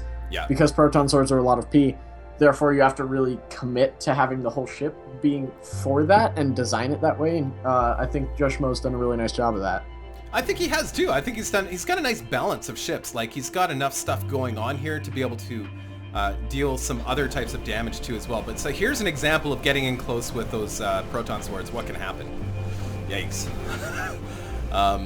Yeah, he kind of got creamed there, but he did some damage, but he barely made it through the shields. Maybe damaged another ship here a little bit. But Yeah. he that little swipe to get in there to use those proton swords, whereas his other ships that aren't relying as much on the proton swords, like he's got some drones and some mines. Maybe the mines are a little bit more effective because, like at least in this scenario, we've got a ship coming in, maybe kind of advancing on him. Definitely. Yeah, that's the thing with the AI with the proton swords, is it doesn't fully understand how to kind of come in and like do sort of a side swipe across ships and then leave, because that does a ton of damage. You can take out half a ship that way. Oh, sure. The problem is they can just often ships with only proton swords on them, like these, will just run up and kind of get stuck on the side of a ship and get obliterated. So it's it can be a problem. Yeah. This big ship is really formidable. Usually with these big ships like this, you see them go down pretty quick because they're such a target, but he's actually held up very well. He's had multiple ships come after him. He's still fighting off all these little guys without any problems at all. He's got more than enough shields, but look at just the intricacy of this. Definitely. Yeah, that ship's been holding out the entire time, which It's crazy. is very, very surprising. Looks like that looks like a campaign mode ship. There are a couple harvesters in there and stuff. But Yeah, for sure. Well, that's what I was saying. Like, it's either containers or harvesters or something in Yeah, there. those are harvesters, definitely. And they may have containers as well. I don't know. Let's see. It doesn't seem to be hurting his performance, but I don't know. Containers, they don't take that much P, do they? Yeah. Or harvesters? Are they 50 no, or something? I think they're pretty small. Yeah. Owl feathers. We had to split this one up into, what are we doing? 2 or 3 different tournaments. There's going to be at least one more tournament after this. There has to be, because we've got a few that maybe got shortchanged with a couple battles, and we're probably missing at least another 10 to 15 people that would have normally been in this. Well, 20, actually over 25 people that would have been in this particular tournament that got cut off today. Unfortunately, just because the game was not reacting well to having so many fleets. Yeah, and by not reacting well, we mean completely giving up and crashing. So Yeah. yeah. So if we had half, and then the other half, then we had to do half of that, then reduced further, There's gonna be like what 4, 5 of these now? Well, how many ships? Well, it was 25. It was about 25 ships. It was because we made it up to 90, I think, on the list. So that would be about 25 ships that were left over, plus a few odds and ends. So maybe about 30 for the last tournament. Yeah, so it should only be one more left. Okay. One more, yeah. Just one more for the actual fleet tournaments. And then maybe for the next round of tournaments, because we're always trying to refine these and make these better for everybody, myself included, we'll find a way to make it so that they don't take so long, because it's a huge commitment. And of course, I love having help, but my help may become hesitant to help me if it's always 4 hours, right? Okay. Definitely. Well, never hestant, but sometimes unable. Yeah, that's the thing. Not everybody has 4 hours to give up to doing a shoutcast, right? So next time around, we'll figure out what we're gonna do, and maybe we'll do smaller battles. I don't know. We'll see. We'll see what. Are you guys sure you're not getting any background noise from my end? I'm not getting anything from you. I still have the music on my side, so. I'm just surprised because both my computers right now are making a bit of a racket. But it's okay. All right. What about? All right. So I'm just having an idea, and I'm going to share this idea. I'll go ahead. You had like, instead of having 60,000 P from each person, you had like 20,000 per person, and like you mixed 3 people's fleets together. Oh, that would be amazing. And then they would then have to compete together. So you'd have fewer total fleets to fight, but you could be matched up with anyone. So you have to have like randomly I think you brought this up to me one time before, Shaky. Did you know? Oh, okay, sure. Possibly. I think you did. It was either you or somebody else, and I think it's a great idea, but I don't think we could do a prize for that.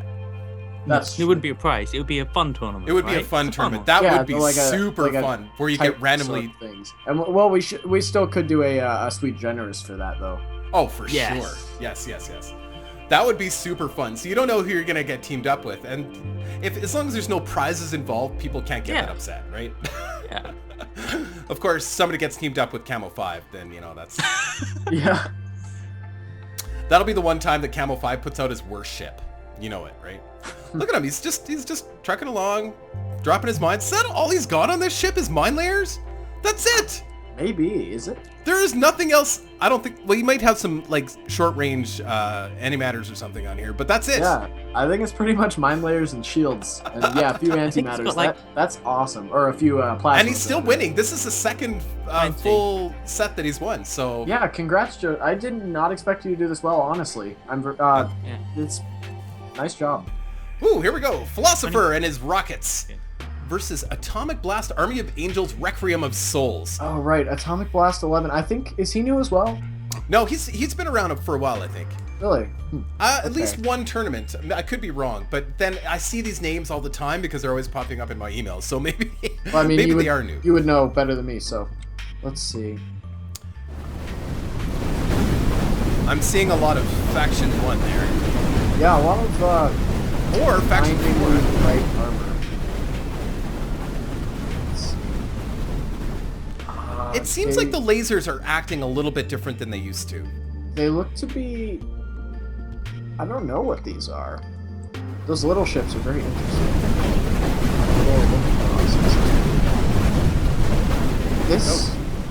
This may be Faction 2. It could be Faction 2, yeah. Well, does Faction 2 have a laser like that? Which faction has the hexagonal generators? Excuse me. So there are a bunch of little hexagonal like container-looking generators on here. I've never seen that before. Those are shield generators. Yeah, that's No, those not shield like power. Those are shield generators. No, I'm just looking at the ships closely. They're also tiny little hexagonal power generators that you can't really see because of the shields. Wait, what are you talking about? Atomic Blast? Yeah. Oh, sorry. I'm just. I didn't really. I'm just trying to figure out what faction. I think that's Farmer, but secondly, because it's Arcus. Does Farmer have rockets? Because there are rockets on these as well. Yeah, it does. On unchanged struts. Those missiles. Yeah, those are definitely Faction 2. Sorry, you're saying hexagonal. And yeah, they're little hexagonal power generators. Are they hexagonal? Ripped apart. Or maybe octagonal? Or do you mean hexagonal? Because if you mean hexagonal, I've never seen this. Wait, before. hold on. No, oh yeah, octagonal. I'm sorry. Sure, I don't fine. know how to shapes. How do I That's shapes? fine. That's fine. As a mathematician. And I'm like, what? Yeah, no, What? octagonal. There's a sorry. hexagonal paragon? It's fine. It's There we fine. go, though. Oh, look at Welcome that, to exactly. Geometry with Rob, Simon, and Joey. Did you guys see come that? When Philosopher won there, he had exactly 60,000 points. Oh, did he? I wasn't watching that. Yeah. I was just watching him rip through those ships, man. Just crushed them. Another telltale sign that is Faction 2 is the number of engines and how slow those ships are.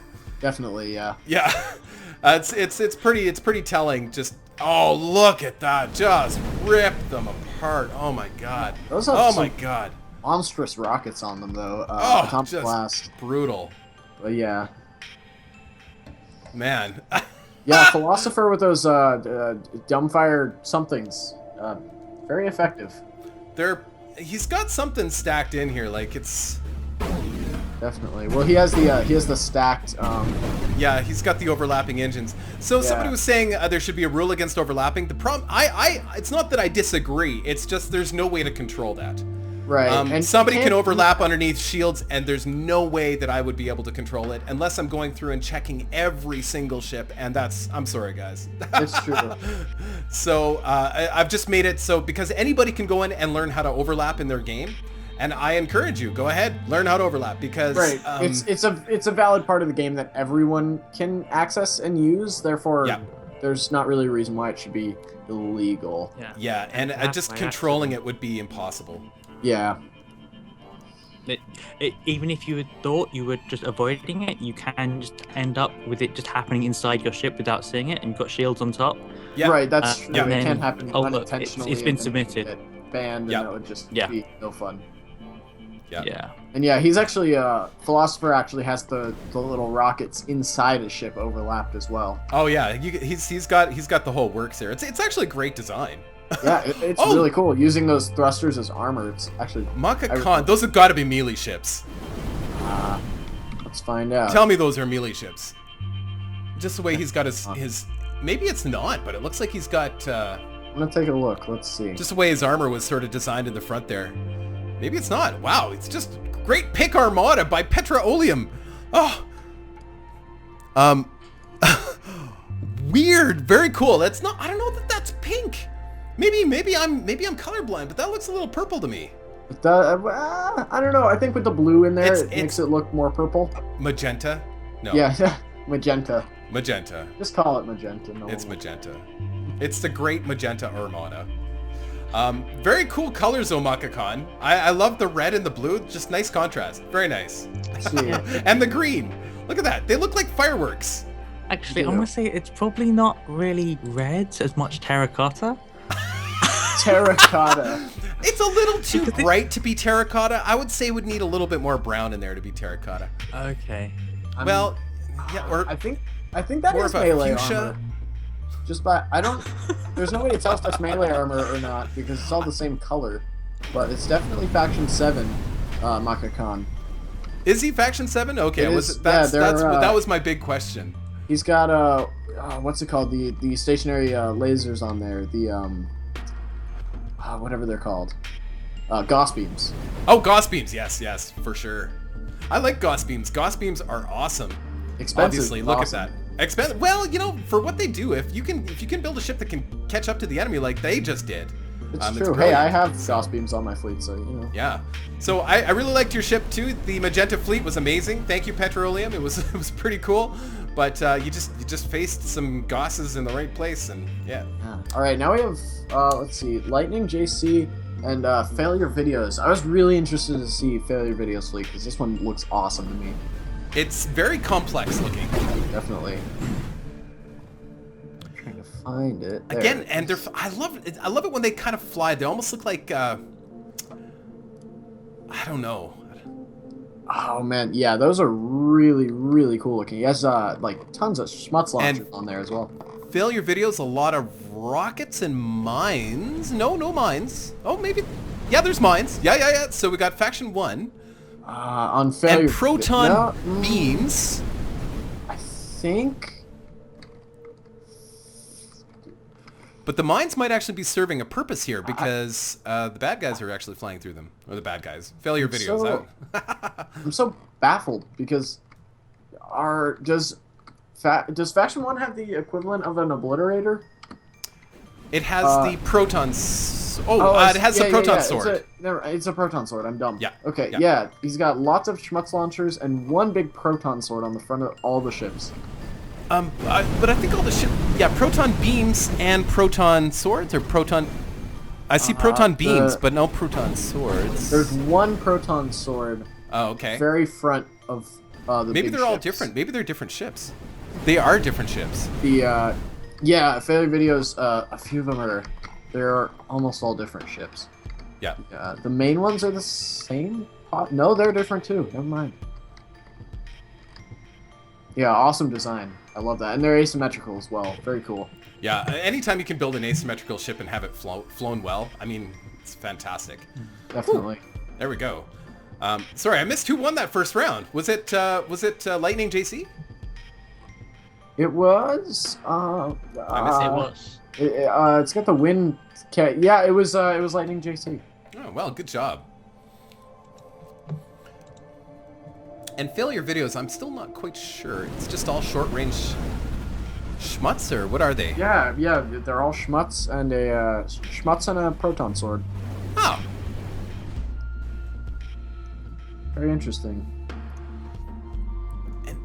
I love that look when you have so many engines, or engines placed in such a way that it leaves almost like this stream behind your ship. It looks so cool. Like it looks like it's reverberating. It almost looks like it's vibrating. Definitely, yeah, the kind of liquid stream. Yeah, that looks so cool. Yeah, I like that. Yeah, definitely having a couple of those ships are flying through the minefields, and that's not good for them. There they go. See, right into a mine. That's fantastic. So, the mines, you know, if you've got it, if it all depends on what the enemy's doing too. But if the enemy's chasing you for any reason, and if you're launching mines, you know, those mines, they just do so much damage. Oh yeah, failure videos has a bunch of little defense guns on there too, and flak cannons. Yeah. Look at him go. Look at him just run him down. Whew. He's got defense cannons. Yeah, the little triangular ones, right? Yeah, and just a handful of burst lasers too. Very nice balance. I think it's a combination of the mines and the dumbfire missiles that really did most of the work there for those guys. Yeah, very nice work. Lorad! This is the first time we've seen Lorad. He's got a whole bunch of shields, that's all I can tell. And engines. And of course we've got the Ogre, and T had a baby of its name is Green Tea. And of course that's the Awesome Will, because that's I just know by the name. The Awesome Will always has crazy names, so that's gotta be him. Of course he's Faction 7. He's a Sentinel. He's got the big old nuke in the center there. Where's your ships? The Awesome Will, where's your ships, man? Oh, there they are. A lot of lasers on Lorad ships, and yeah, let me check. Faction 4. Lorad. Ooh. Yeah, big old modular guns in there. Looks like drones as well. Do you see any drones? Drones. I think I saw some drones, and definitely, of course, lots of defensive lasers. Oh, he's got the tiny little ships that just have like a 3-piece modular gun on them. That's really nifty. Rockets. The Awesome Will. Oh, these two little rocket ships. That's all that left. They were actually doing pretty good. They were pelting them pretty badly, but yeah, they've had enough of you. Sorry, the Awesome Will. Lorad takes first round. Hold on, let's take a closer look here. Oh yeah. What? Lots of rockets and missiles. I don't know. Whoa, hold on. Okay, I think it's just a visual bug, because one of Lorad's ships on my game appears to have 2 command modules. So I don't know. Which one is that? It's one of the big ones. I think it's just I'm gonna restart this and see. Okay. If it's actually good to check. there or just a visual bug. Because I think they'd all be the same, right? Yeah, they are all the same. I don't see it. It was just a visual bug on one of them. Yeah. Yeah, those Faction 4 guns, just except for the small ships. The OS and Will's small little rocket ships actually have done quite well. It was the bigger ones that just got crushed by those modular guns. Ah, it's too bad. Oh, maybe those are missiles. Those aren't rockets. Those are missiles of some sort. They are tracking for sure. Yeah, just enough defensive lasers on Lorad's ships. Great little skirmish ships, actually. Really impressive. I wish I could take a closer look at them. But you can't see through the shields, and they're all that solid red. But yeah, it's basically just one giant modular gun. What you would expect from Faction 4? Like a skirmisher, thrust, shields, modular gun, and then power and point defense. Not a lot of armor on them, though, eh?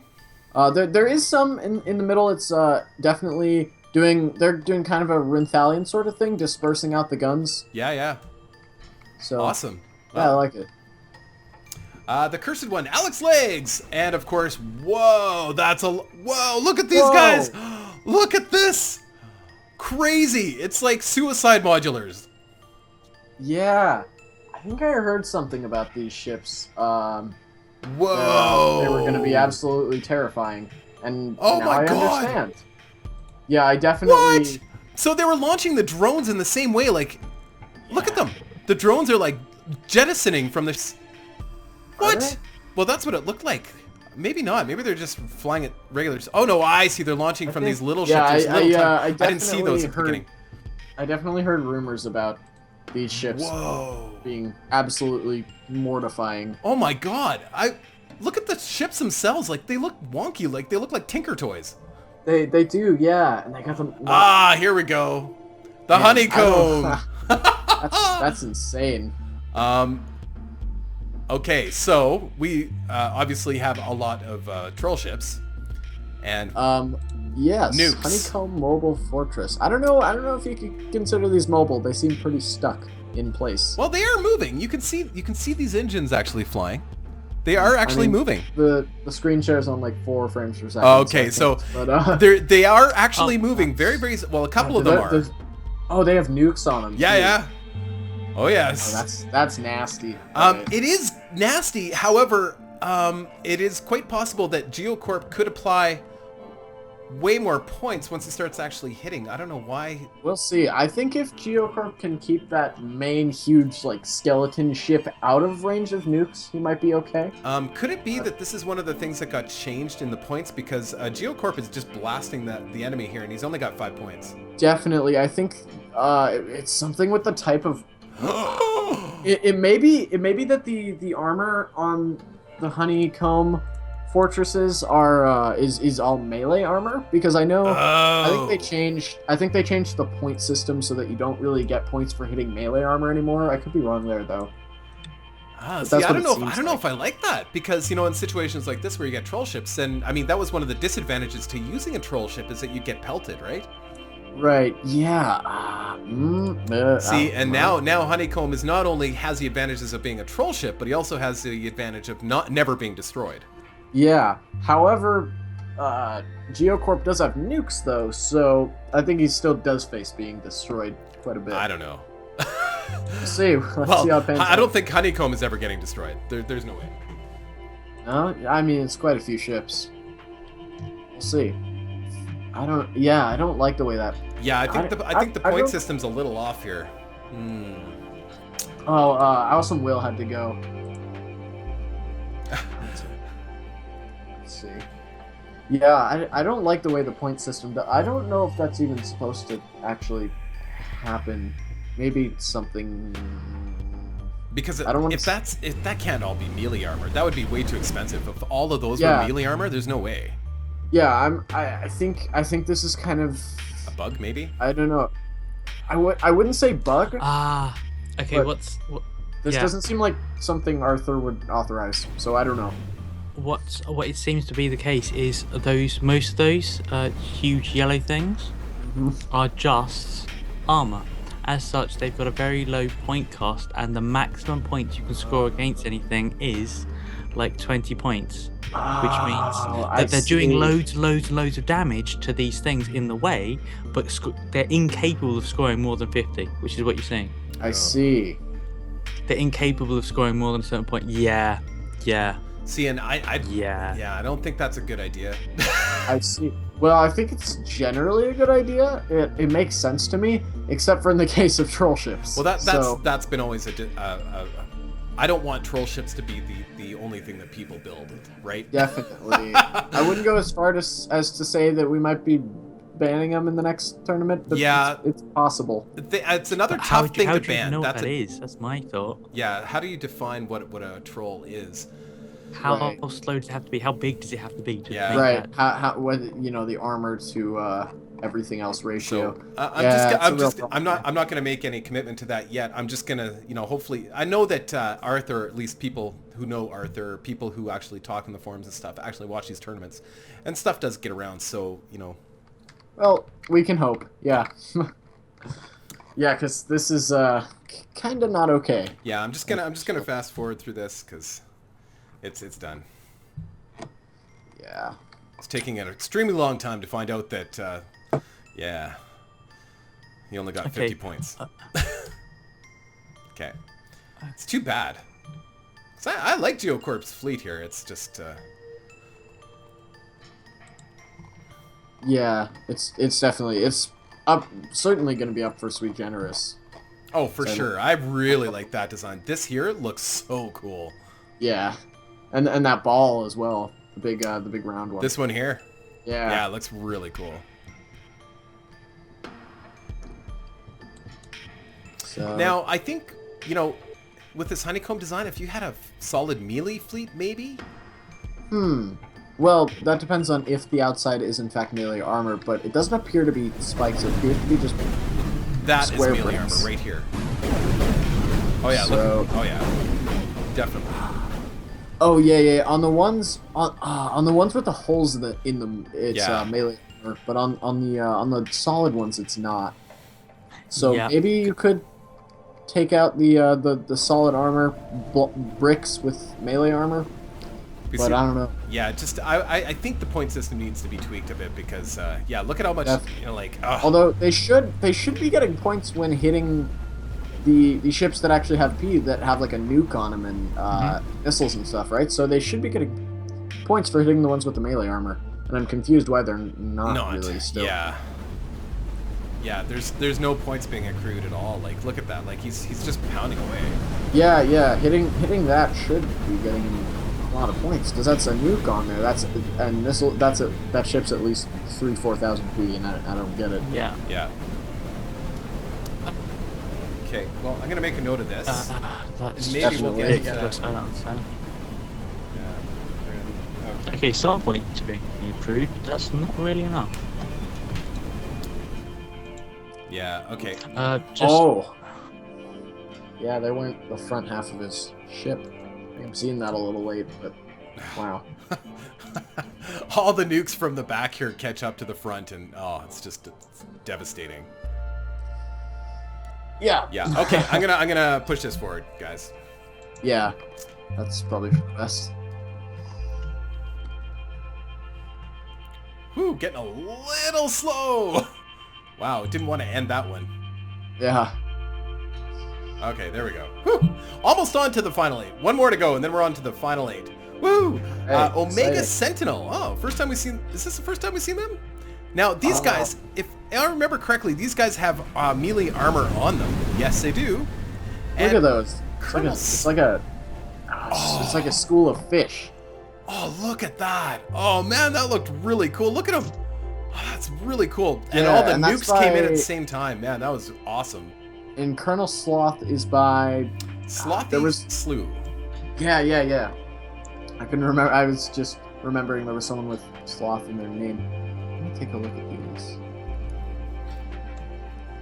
Very cool how they all came in sort of at the same time there. That looked really good. Wait. Except now that the big ships are gone, the nukes are not that effective because they just don't hit those small ships very often. Are you sure you have the right fleet for Colonel Sloth? He had an updated fleet. Oh, I see. At Yeah, the last minute. totally different Yeah, there was a last minute update for him. So I see. Yeah, you may not have that in your list. Sorry about that. Yeah, I have the old one.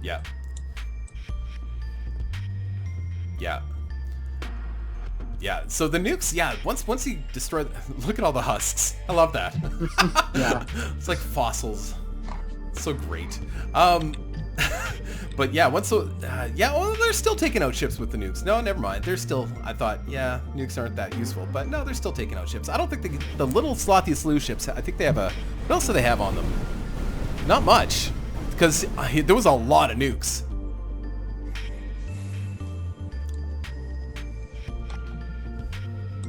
Boom, boom. Yeah, and then over on the side of Omega Sentinel, it's they seem very similar actually. The two fleets. I don't know if Omega has any melee armor or anything of the sort. Well, I think his big ships did. Like this one here, it looks like he's got melee armor on them, but maybe not. Oh no. I No? don't think so, actually. I think those... Oh, maybe on the back there? I don't know. The initial nuke there took out a bunch of slothy ships, but not... Oh, wow, yeah. Yeah, like 30 ships, like instantaneously from nukes. Oh yeah, look at that. Now, the last time Omega Sentinel lost that big ship right at the beginning, but if he doesn't lose that big ship, that's where his nukes are. If he can keep that for a while, he might do okay. True. Yeah, if that can dodge or shoot Except out. he's flying right into the center of them. That's a bad choice. That's a bad choice. Oh, yeah. Oh. Looks like he's got some obliterators on there, maybe? I saw an obliterator on Colonel Sloth's big ship, but I don't know. I don't know about Omega. Yeah. I thought I saw... No, maybe it was one of Sloth's lasers in. I don't know. Oh. It's got Schmutz. Oh, yeah. Does Omega have nukes? Oh, yeah. Yeah, he does have nukes. Oh, yeah. Yeah. But the only nukes I think he had was on his big ships. I don't think his little guys had nukes. So, and the last time he lost the big ship almost immediately, which was really painful. Indeed, yeah. This time it looks like he's keeping up. Oh, he's dodging some nukes though. Actually, he's crushing in points. So if he yeah. can keep that ship up, very well could win. Oh yeah, and they're getting close. Actually, he's doing tremendous damage even at close range. Yeah, because I think he does have an obliterator on that ship as well. Yeah, I'm pretty sure, and he's got Schmutz, I think, as well. Oh, maybe not. Oh yeah, Schmutz too as well. Yeah, that ship is definitely very well designed with just enough thrust to dodge these nukes. Yep. Well, most of the time, except yeah, for it's the actually last moving one. along quite nicely, isn't he? Yeah. He's not using the heavy armor, maybe? I don't know. How can he move so fast? Like, he doesn't have that much. Well, he has. Actually, he's got tons of minions. Yeah, it may be that it's all that light armor. Yeah, it could be. Yeah, I think he's actually going to win this one. For sure. There we go. Yep. All right, round 3. We haven't seen 3 rounds of a battle for a while yet. I mean, yeah. So it all depends on whether or not these guys take out that big ship right away. Here it comes. Oh, look at the nukes! Oh my god! Oh my god! Holy crap!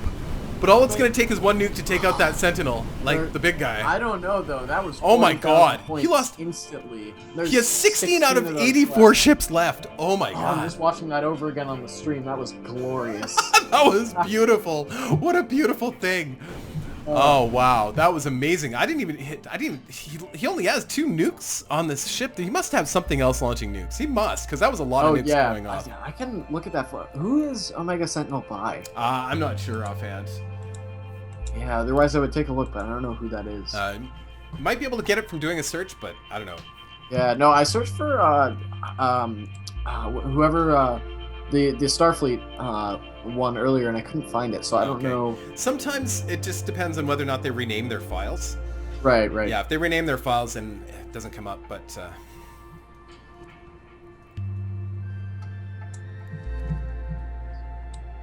Which reminds me, guys, hey, you don't have to rename your files. Send them to me as is. It makes it a little bit easier, or put your name in with the names of the ship. All right, this could be a close one, because... I don't think it's going to be close at all. I think Omega Sentinel's going to just rip it out from Slothy Slew. I don't know what. Maybe did he lose the big ship though? No, he's got the big ship. It's still he cooking. has. Okay. Oh yeah. It's I see. Okay. It's taking a little bit of damage, but he's okay. Yeah, those are 4. He's got 4 obliterators in the back, 2 nukes, And a bunch of schmutz. Yeah. It's Four nice, obliterates. beefy design.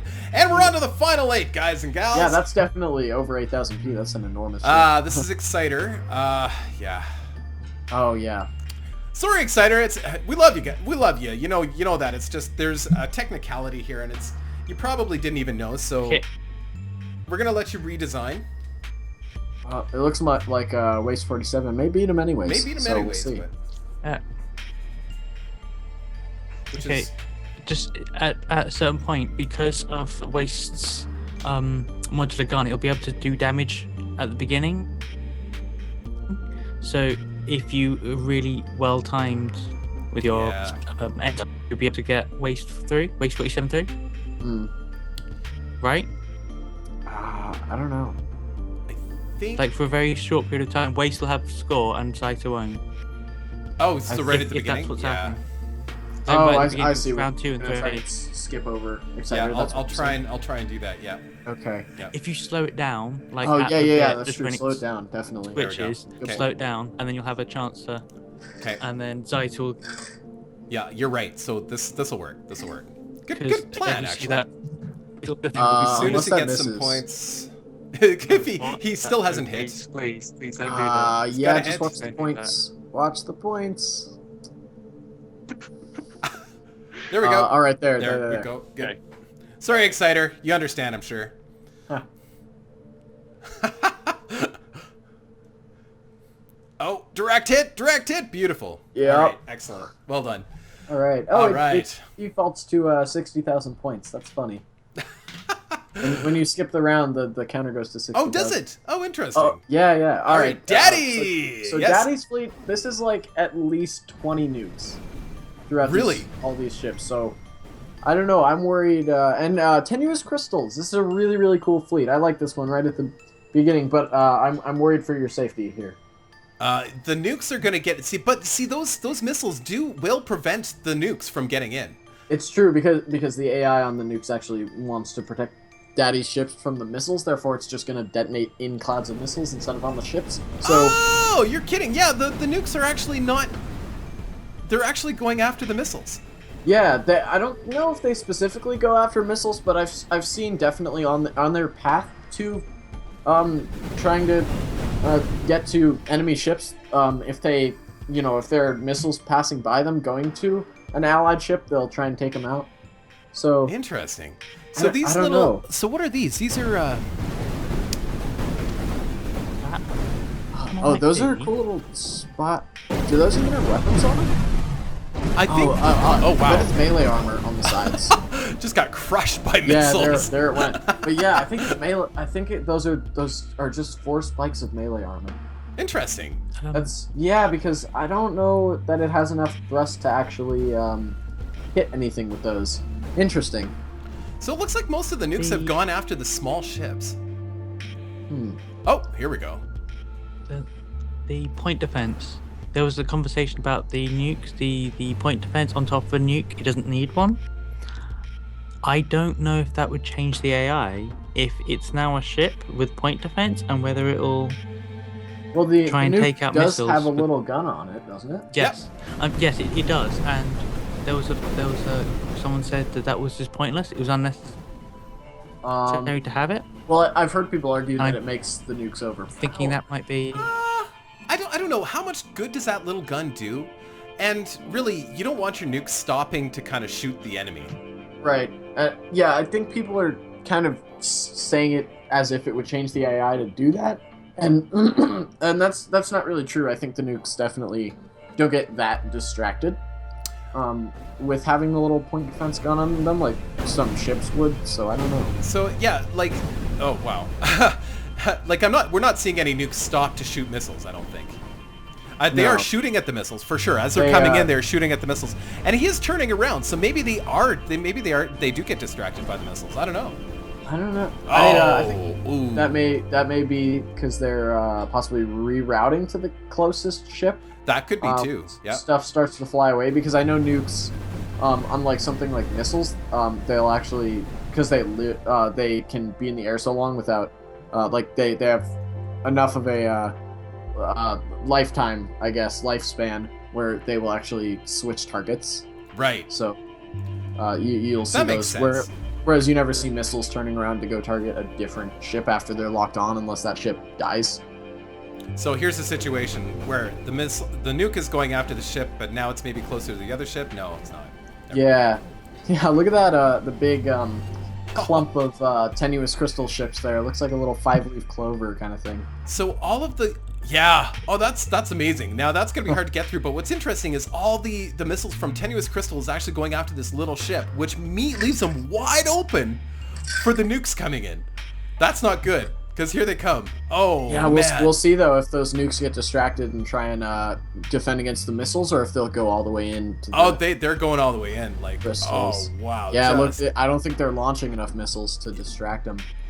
It's not looking good. Now the missiles are turning around though, so it's gonna maybe turn around, but I don't know. I think Daddy's just keeping enough range. I don't know. Yeah, run. I think Daddy's got this either way. Unfortunately, sorry, I think so. Tenuous, but the nukes. Oh, brutal. I don't think crystals is gonna destroy him or win by points here. Basically, Daddy is all they are is nuke delivery systems. That's all they are. They're fast-moving ships with engines facing every direction, and just a nuke. That's it. Ooh. Can you still hear me? Yep. Okay, I think Simon's internet dropped. Simon, are you here? Yeah, I think he got booted out of the call. Hello? Hello, there he is. You back? You're breaking up. Got booted. Yeah. You were too before, and I just thought I wasn't speaking sound or garbled, which I probably do right now. Yeah, you sound pretty garbled to me too there, Simon. Yeah, you going through a tunnel? Yeah, I told you not to use the internet while you're driving. Jeez. I'm not trying though. That might be 5 minutes. He's got Skype on his phone, going on a road trip while commentating. Okay, we need to reposition some satellites over top of the UK. That's all we need to do. Yeah, gotta give the internet a little credit, because every time you do anything, I always say, it has to go to space and back. So, Does it? Does it have can to be go a to little space? slow. Yeah, I think unless it's within a local, local area thingy. It's pretty amazing anyway. I think if you're on different networks and you don't have a wired connection, especially like across oceans, it has to bounce off a satellite. So are you in the States? I am. I'm in Colorado. I'm right below you. Colorado. Oh, fantastic. Oh, great. So we've had Australia. I should keep a log of this. We've had Australia, UK, and now the States, and close to me, actually. Yeah. Fantastic. Indeed. I think I'm not entirely convinced that Oh, you're really chopping out there, Simon. Maybe we should reconnect, okay. Simon. Yeah. Okay. I will boot you out of the call, and then or do I have the power to hold on? You've got all the power because this is your call. I know, but with the screen share taking up the whole thing, I don't know. Do you want me? I can. Oh, I don't know no. I got it. Okay. Okay. There we go, and I will. When I add him back, it's gonna tab you out of the game, I think. Tab me out of the game? Yeah, because when it becomes a group call, it switches to the Skype tab. Although if you have it up on a second monitor, it'll be on my second monitor. Yeah, that won't matter then. Okay, let me add him, and there we go. All right, perfect. Well, at least this time. Oh, I can hear you, sort of. Hello? Hey? Hello? You're still a bit choppy. You are speaking. Do you? You don't have the screen share on, do you? Screen at the moment, but it's loading something for sure. Okay. Whoa. So Reassembly is syncing.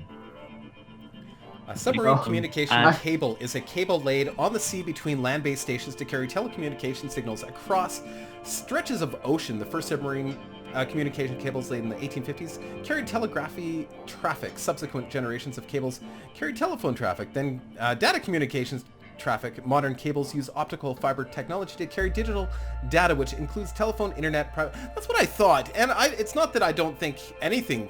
I mean, I'm sure there are some transmissions that are done via satellite, but I'm pretty sure we're all connected via some kind of cable. Yeah. Yeah. So that may be Antarctica. I don't know. Yeah, Antarctica, I don't think they've got it hardwired up there, but... Yeah, you can probably get that little Verizon thing. Have you heard about that? It's like a completely wireless Wi-Fi generator thingy. A completely wireless Wi-Fi? Yeah. It's basically like I don't know at all how it works, but it's like a tiny little cell tower. Oh. Yeah, interesting. So, I would guess they use something like that up there. Anyway, Ion's Reach against Centipede Destroyer. Yeah, Ion's Reach has done very well up to this point, but now, okay, so here we've got, these little bars of armor. What is this? What is this? So he's got these little tiny... I really don't know. They're little tiny ships with... I don't even know if they have a gun on them, but maybe they're just to distract the enemy so that they don't go after the... And it's working. That's the funny thing. So Ion's Reach, up to this point, has done very well just going in and attacking the enemy, but all these little ships coming in, and they're just totally messed up. They don't know what to do. Definitely, and unfortunately for Ion's Reach as well, he's using very slow guns because he has all those. He's mainly Schmutz launchers, which are very, very slow. Oh. So he's not gaining up many points because he's not really able to hit those little ships. So those little ships are just going in with defensive lasers. That's awesome. That's brilliant. And it just all it did was distract him while the big ships just sat there and sniped him. Definitely. That is amazing. Yeah, none of Ion's Reach's ships are going after those big snipers at all. That's actually whoever the creator is of Ion Reach, I have to say you've done very, very well. I mean, you've won I don't know how many battles now. You've done very well. It's just 2 or 3, I think. Literally, this fleet, Centipede Destroyer's fleet, is literally outsmarting everybody else's fleet. It's using the AI and the bad AI, good AI, however you want to look at it. It's using the AI to its advantage and deceiving the enemy. I'm worried about its Centipede Destroyer's safety against nukes, though. Yeah, that might be a problem. But then again, the nukes may get distracted by some of this other stuff. But there's depending on how many nukes we're dealing with. The problem with that, though, is that with something especially like Daddy's fleet, with an absurd amount of nukes, they will be very briefly distracted by the tiny ships until the tiny ships are blown into smithereens, and then they'll go after. There's a lot of tiny ships. I don't know. I think they're all going to generally cluster up, though. I think a few nukes will be able to take those out, and with enough nukes, I can't wait to see what happens. I think it's I hope they actually get to fight because that would be a really interesting. Definitely, that'd be pretty. That would be pretty fun cool to see because I don't know what kind of point defense the snipers have on them either because we haven't even seen anything get close enough yet. Let's see. So. I don't know that they have. They might have a couple lasers on them, but. Yeah, it doesn't look like much. So yeah, I would be concerned about a nuke getting close to that. Yeah, they will probably try to shoot down the nuke with their modular gun, maybe.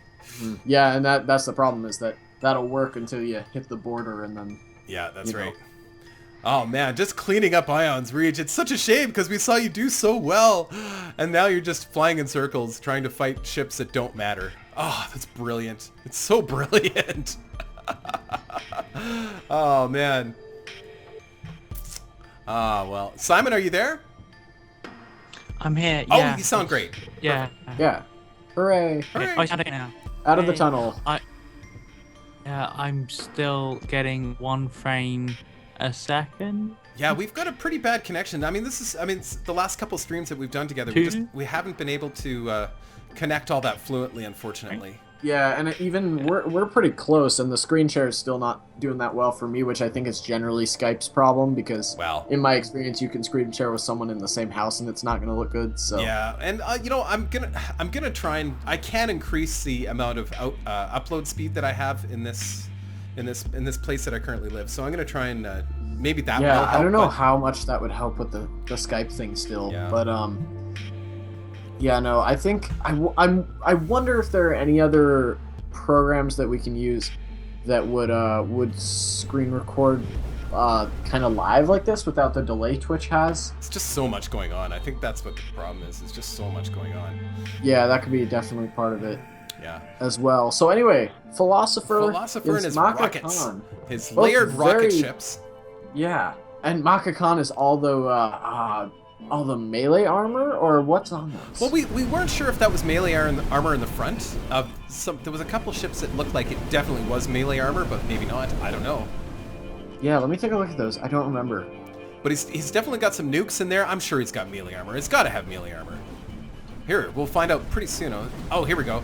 He just kind of bounced off the enemy, so I don't know. Yeah. I'm not sure. All right. See, that looks like it's melee armor for sure. The nuke on there. Yeah, that definitely is. I think maybe the pink is all melee armor. I'm not sure. Because some of it isn't pointed. It seems to me like the melee armor. Like I remember the last tournament, like these guys would just fly up and literally cut through the enemy. Maybe that's not a thing anymore. Maybe the melee armor isn't as good. I don't know. With the new pat, I don't know. Oh wow, some good placed nukes there though. But either way, he also has nukes and obliterators. So yeah. I don't know. Well, who's philosophers?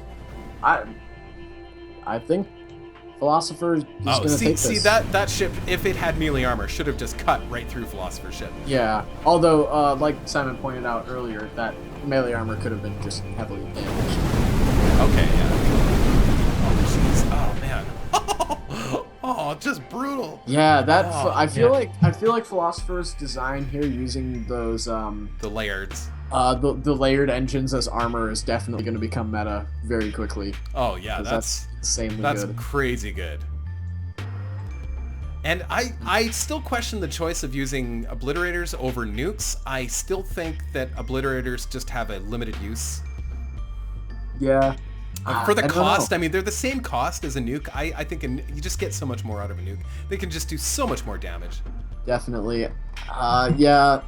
I see your point there. I don't know if there's a situation where an obliterator is superior, but I can't think of one. I think if he had a nuke in place of every one of those obliterators, he would have done far better here. But mind you, those mines might cause problems for the nukes too as well. Mm-hmm. Yeah, how do mines interact with nukes? I don't actually know that very well. Well, I'm pretty sure if a nuke hits a mine, it's done. I'm pretty sure. Okay, I was going to say, were you talking about the obliterator versus the nuke? Yeah. I actually had a design Inferno a while ago. It was a very mobile type agile chassis, and then I had either a nuke on it or the obliterator, and tested them out against each other. The nukes generally did better. However, in one situation, it was down to one obliterator versus 7 nuke ships, and the thing is, because the nukes travel so slowly, this very agile ship was able just to weave between all the nukes and then take out the other 7. With the obliterator. It's capable of doing Oh. What? Yeah. Both our chat mods are gone. Okay, I'm gonna have to moderate a little bit. Oh, why? What's going on? Okay. Alice and Will and who else was moderating? Purple Electric Tiger. Purple Electric and they're both gone. I think they both had to go.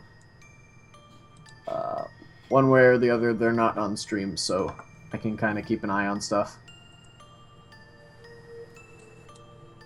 Actually, should I do that because I'm not connecting that well, like at all? My video's still on Iron's Reach versus Centipede. Yeah, I mean, I've got the stream up on my laptop, so I'm doing 3 things at once recently. So thanks, Spork. Yeah, I mean, I have the 2 monitors in the laptop, so it's not like this is the only time that I do this. We don't really need a mod, do we? I mean, everybody seems to be behaving. I mean, it's good. Yeah, for the most part, I'm just gonna watch just to make sure it stays that way. Yeah. Anyway, I only worry about groups of people that come in that don't care or know anything about Reassembly that just come in and start spamming stuff. That's the only big concern, right? Anyway, wow. Yeah. Lightning JC getting kind of annihilated. Yeah, well, it's F3 lookalikes. So what does he mean by that? So I'm not quite sure. They're not Faction 3, but they look like Faction 3 is what he's trying to say. They're actually Faction 1. I assume he meant the colors and stuff. It does look a bit like Faction 3. It does, but they're kind of getting crushed like Faction 3 too. Definitely, they look like Faction 3 actually. So they're yeah.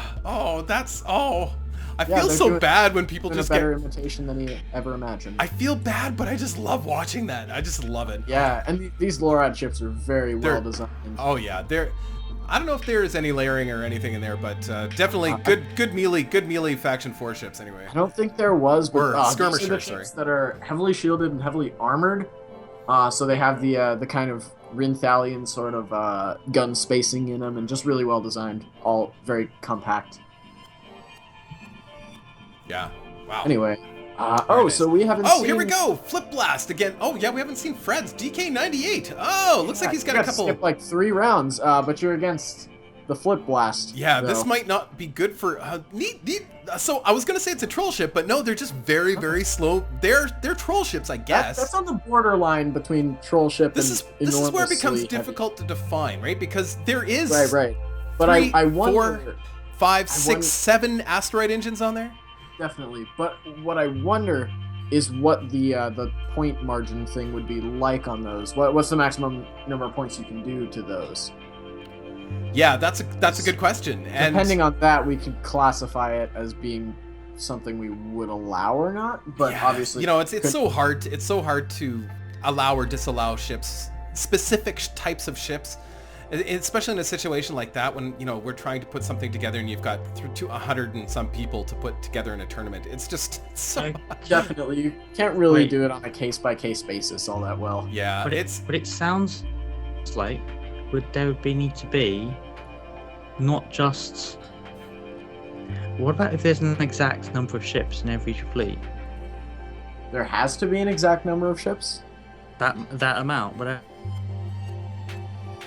What do you... number that is, there are 20 ships every fleet, because then you'd have the ability to have those huge low P value ships somewhere else. There's another number and it can't vary too much. I don't know where I was going with that. Are you talking about mass, like determining the kind of mass? Good idea at the time. I don't entirely know what you're trying to get at, but I believe you. So. No, do you mean like the mass? Okay. The mass of the ships? Not the mass. I mean just the total number, because currently we have anywhere between We one can and have 100. up to 100 ships. Yeah. I'm saying it would be like a number. Yes, I'm just saying like as a possible alternative, there's a specific number. Oh, so and you every can't have fleet like has that number. yeah, so you can't have like But not 100 up troll to. ships. Right. No. But I'm just No. I'm just confused on how that would solve anything.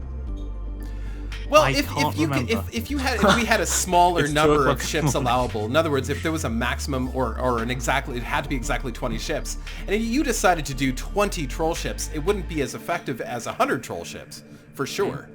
Yes. So that would make a difference, but I don't know. It's. I actually see your point that would kind of eliminate troll ships. Yeah, because if you were only allowed 20 ships, you wouldn't do 20 ships right, with... because ships would Well, end you up might. very... I don't know. I mean, if your ships don't Well- take any points in damage, then yeah, why wouldn't you, right? Why Well, wouldn't you have 20 ships The thing over about troll that, ships? though, is that we would have to... I don't know how we would do that with a P limit also, because I feel like ships would end up way too similar if you had to make it the fleet total a certain amount of P, and each ship has to be... Or you need 20 ships, basically setting the exact number of P per each ship, almost. Okay, well, Fred, just to bring Fred got crushed there. Just a really interesting, this flip blast thing, I'm kind of concerned what they might run into nukes and might have some troubles.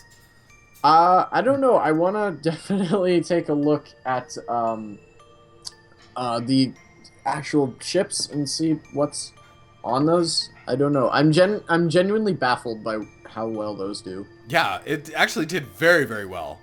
So anyway, nukes and melee armor against cutting against through the enemy, literally cutting through the enemy. Here we go. Oh, look at that! Oh, I love it! I love it! Man, that looks so good. Burrowing through the troll. That's phenomenal. I love that. Even though I don't think they can win. I don't know if they can win, but man, that was sure cool. Yeah. Here comes the nukes, by the way. Yeah. Oh, Those are gonna be geez. problematic. Oh man. Oh, God. Oh, the humanity. It's terrible. It's so tragic. It's like they're just celebrating cutting through the first ship, and then these nukes appear, and then it's all over. Oh man. Well, we'll see. We'll wait until the Sentinel goes here, and we'll see what happens, because there is a lot of nukes in the air. I don't think. Yeah, that's. But they're cutting through up here too. Look at that. That's beautiful. That is a beautiful thing. It really is. Ah, man, I love It's that. almost. I feel like we need like ballet music. You know? Yeah. Da-da-da-da. Slice. Yeah. Especially in slow motion, like it is here. Yeah. Oh, the nukes are actually cutting through. This nuke ship is about to die. This is going to be the first nuke ship that dies of the honeycombs. There we go. Yeah. Beautiful. Well, Omega Sentinel has done quite a bit. There's quite a bit of point damage actually done just because they took out that one ship. Yeah, the nukes against the nuke ships are the one way they're actually going to get damage in. So if they were to happen to target a lot of the nuke ships, they may win by points, but I think that's going to take a lot of luck. Now, unfortunately, see, they've got melee armor around those ships, so that may be a problem to cut through. Well, they need nukes to take those out, because the melee armor is not going to do anything against that. Oh, beautiful. Killed the ship, just like that. Ah, I love it. Love it. It's a beautiful thing. It is a beautiful thing. Makes me so happy. So, yeah, all things considered, Honeycomb has still lost 5 ships. I mean, that's something. But they have to direct their firepower at certain ships, and again, it just comes down to the AI is not smart enough to do that. Yeah, that would be something that Arthur could improve upon if he really wants to keep this point system. He could make it so the AI will kind of, in a situation like this, automatically target ships with more P. Well, yeah, that makes sense. But I don't know, but I think that would kind of change everything about fleet battles. And you know, that would kind of make it so little tiny ships wouldn't be as good because they wouldn't distract. Well, tiny ships would be great because they wouldn't have as much P, right? So tiny ships would come in and distract all of the main ships, and we've seen this before in this game. Well, no, what I'm saying is that the AI would act differently, and on any ship, the AI would focus in a fleet battle on the ship with the most P. Therefore, this situation would work. But then little ships wouldn't distract anything. That's right. Until they were the only ships left. That would make them even better though, because they wouldn't need any defensive ability. They just need to do some damage and have one high P value, very fast ship that just goes around the outside and distracts everybody. While the smaller ships do damage. Yeah, that's it. That's exactly what would happen. Well, I don't know. I don't know if it's better to have one ship distracting another while small ships beat on them, or if it's better to have a lot of small ships distracting a ship while a big ship beats on it. I don't actually know if that would translate to more damage. Everything gets screwed up as soon as you get unique, quirky designs like this. Yeah. I mean, this is where everything... So you can come up with a great system that works to counteract this, but then everything else falls apart. Right. So I don't know. I think... I mean, it's an extremely unbalanced game, and it's meant to be that think way. The point system the way the point system was working before kept the troll ships at bay. Right. And now all of a sudden ships aren't doing regular point damage to plain old armor, and now all of a sudden these troll ships are, it's going to become the meta, and I don't want to yell at Arthur. I don't want to say bring us back our old point system, but everything's a work in progress, right? Yeah, but. I think definitely something. Yeah, I'm gonna push ahead here, guys. Let's get through, yeah.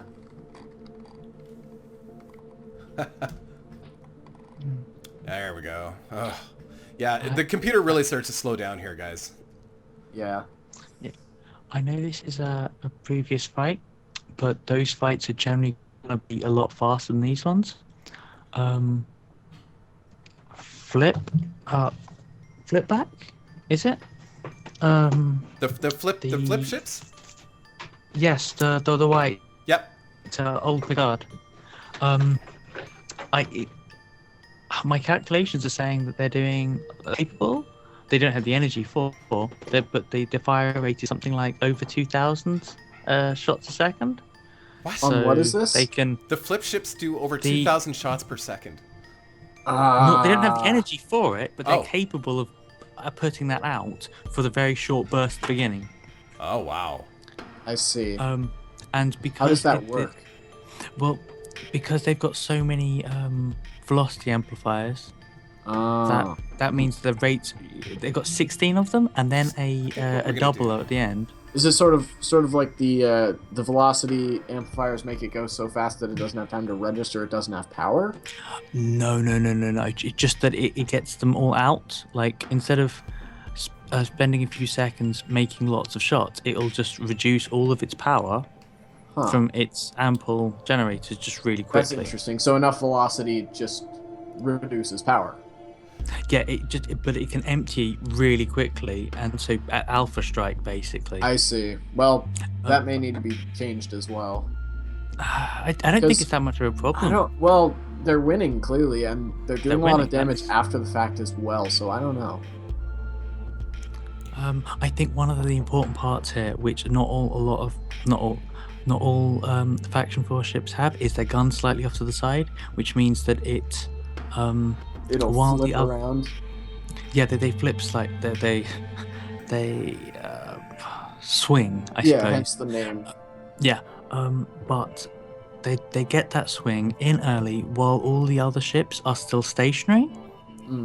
So they can't really dodge. They're not in motion, so they'll just have to take it in the face. And I think that's one of the reasons why they managed to do so much damage. Right.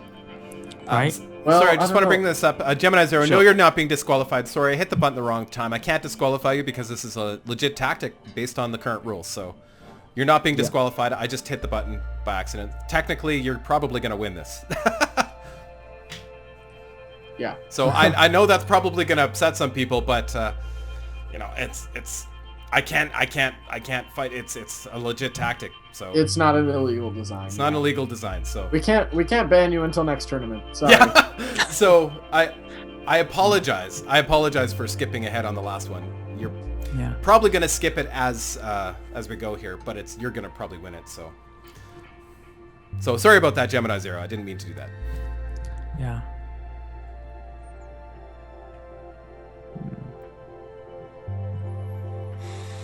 But I thought maybe because he had all of those nuke ships at the front, he might do better there. But no, I'll just not even close.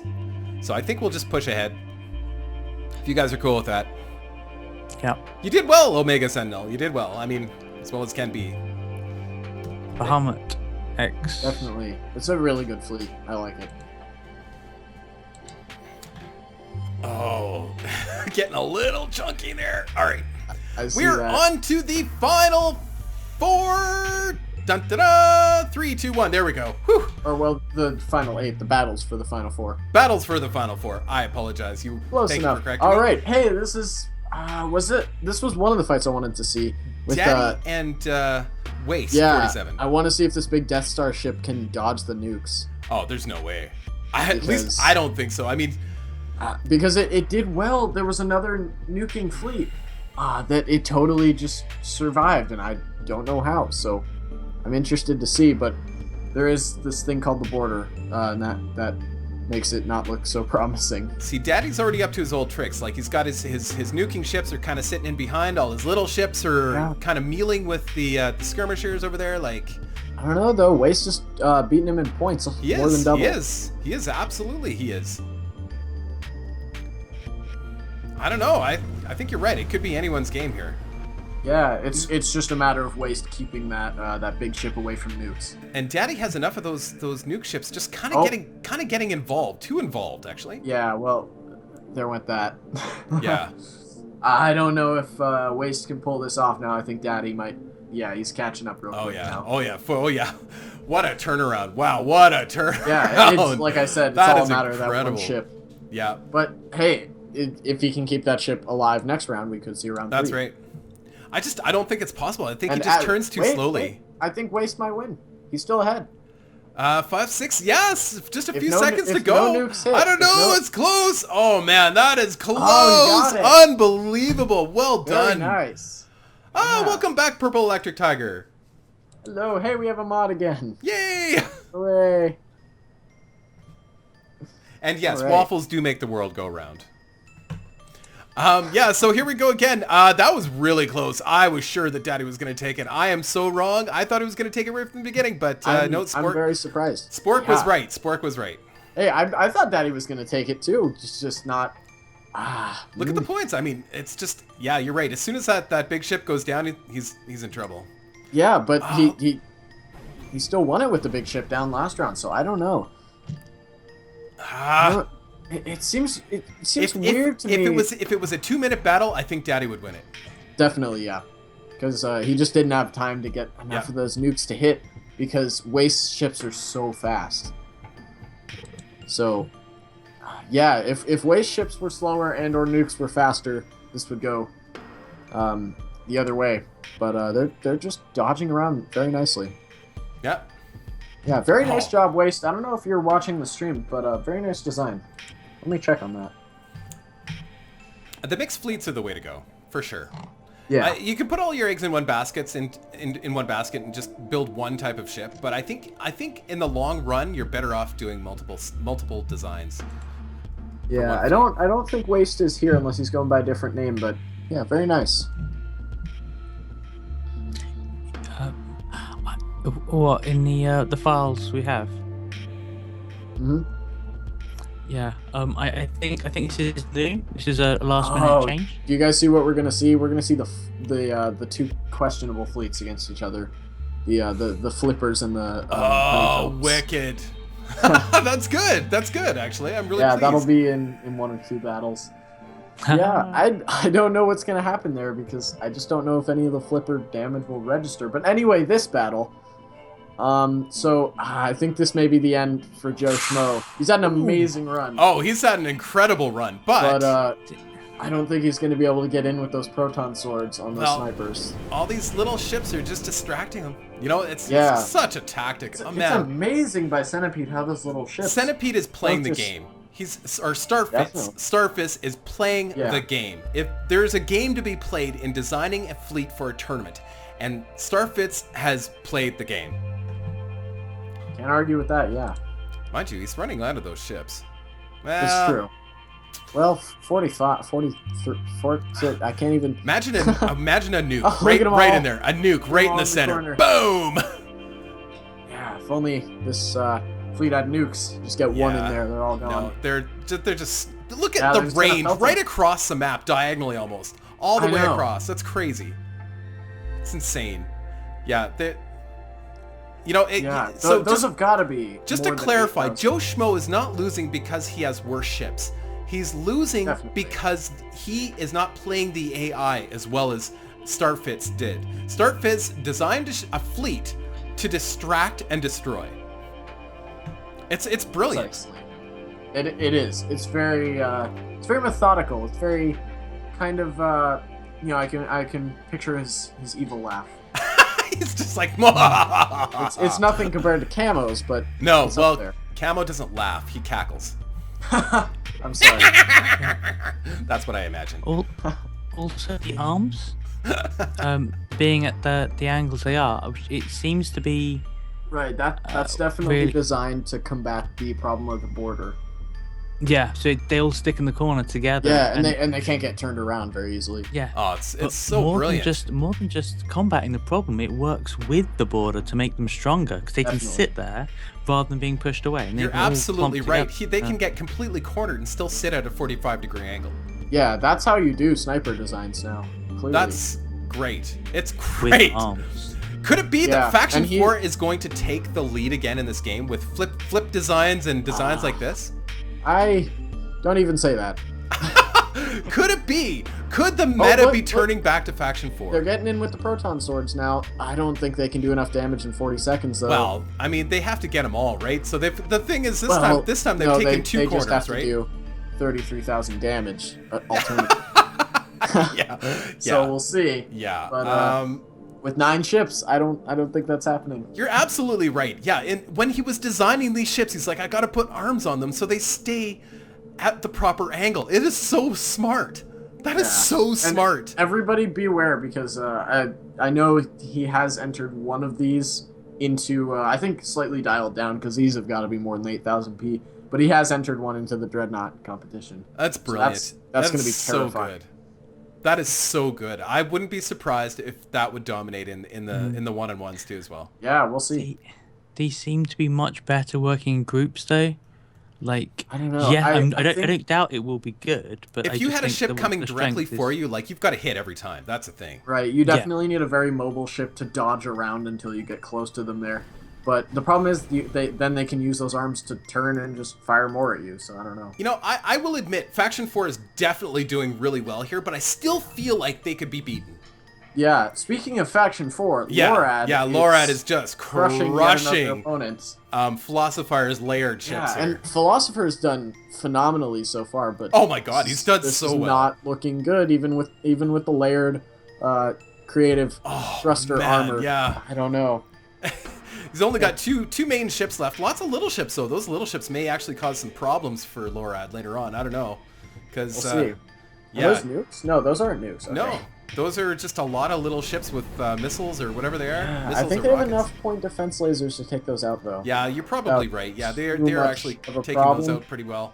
Oh, yeah, see, and then Yeah. Philosopher starts coming in If pretty hard to... Philosopher's ships just dodged a little better and maybe actually used those layered thrusters, then they could dodge these Faction 4 shots, but they're just too slow. It's just with all that Philosopher ran into a wall, that's all. I mean, Philosopher was doing very well before this. Like, he was no slouch in this competition today. Definitely. It's just... But yeah, you're going to need a really, really fast ship to beat Lorad here. So this design that I'm looking at of Lorad's, it reminds me of like all of the typical skirmish Faction 4 designs that I've seen. And not to put your Definitely. design down, Lorad. I mean, it's definitely different. Like sometimes we see armor in front of the engines and stuff, but it's that lot of maneuverability, the ability to get out of trouble quickly with your main gun, and still, make it back into the fight very quickly, and lots of good point defense. The only thing, we don't see a lot of drones in Lorad, do we? I don't think It's true. I think generally with skirmishers, drones are a waste of P. Yeah, you're probably right. Because the only reason that you use Faction 4 drones in a in a conventional sense is on a sniper ship to kind of distract a ship, and that was mainly back before there was a border to kind of Keep that under. Slow down the advance of a ship that's that right. could potentially catch up to your sniper, and therefore, especially with almost any Faction 4 ship now, they don't serve too much of a purpose, I don't think. Yeah. Wow. Yeah, and Lorad just took out all of the main ships like very quickly this time. Yeah, they're Gone. They're done. I mean, all that's left is the little ships, and just like we saw last time, the point defense lasers are just gonna rip them apart. Yeah, so. and they turn very quickly too. Oh yeah, look at that. That's one of the keys with the Faction 4 skirmishers is it has to turn quickly. It doesn't really even need forward or rear thrust because it can provide that with its main gun if it can just turn really fast. That's and right. I think that's what Lorad's kind of mastered here. Well done. Well Yeah, done. very nice. Yeah. Aside from the troll ships, yeah, I think the Faction 4 is gonna dominate in the end. Let's see. Oh, are there more straw polls in chat? I think so. That's fine. Let them straw poll.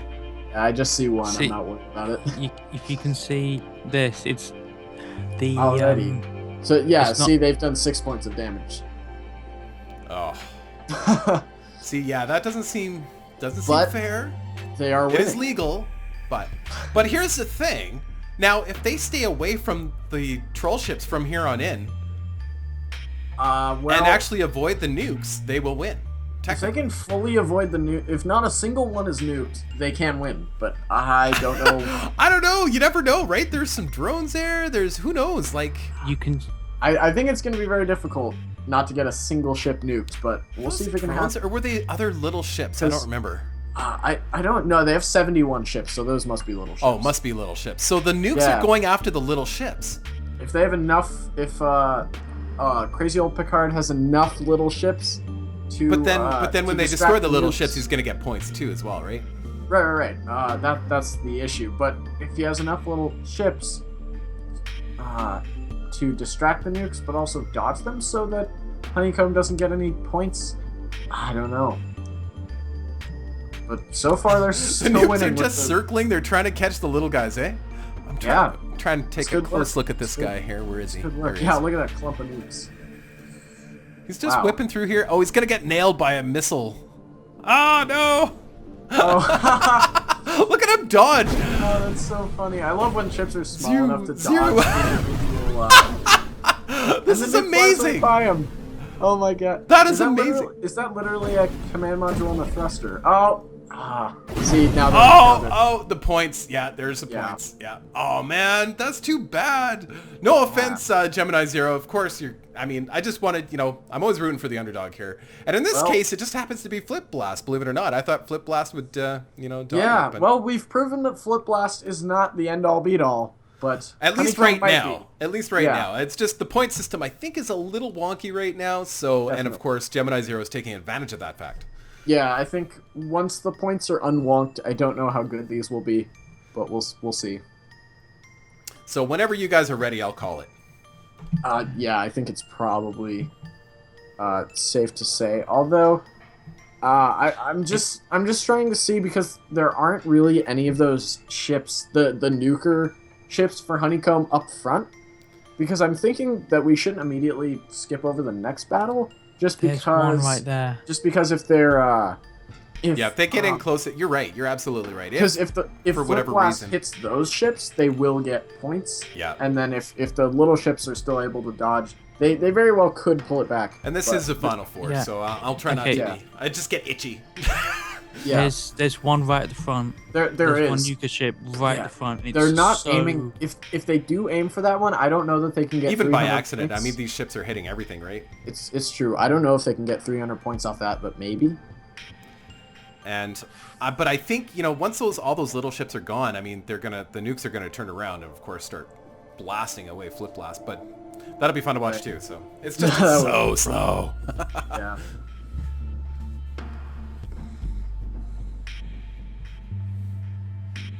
Purple Electric Tiger, it still says that you're modded on my end. Let's see. Yeah, he doesn't appear modded to me. Let me see if he's in the list as a mod. I don't know. Twitch is weird with that kind of thing. It might just take like a day or two. I've never seen it take that long to register a mod, though. Oh. I don't know. I do not know.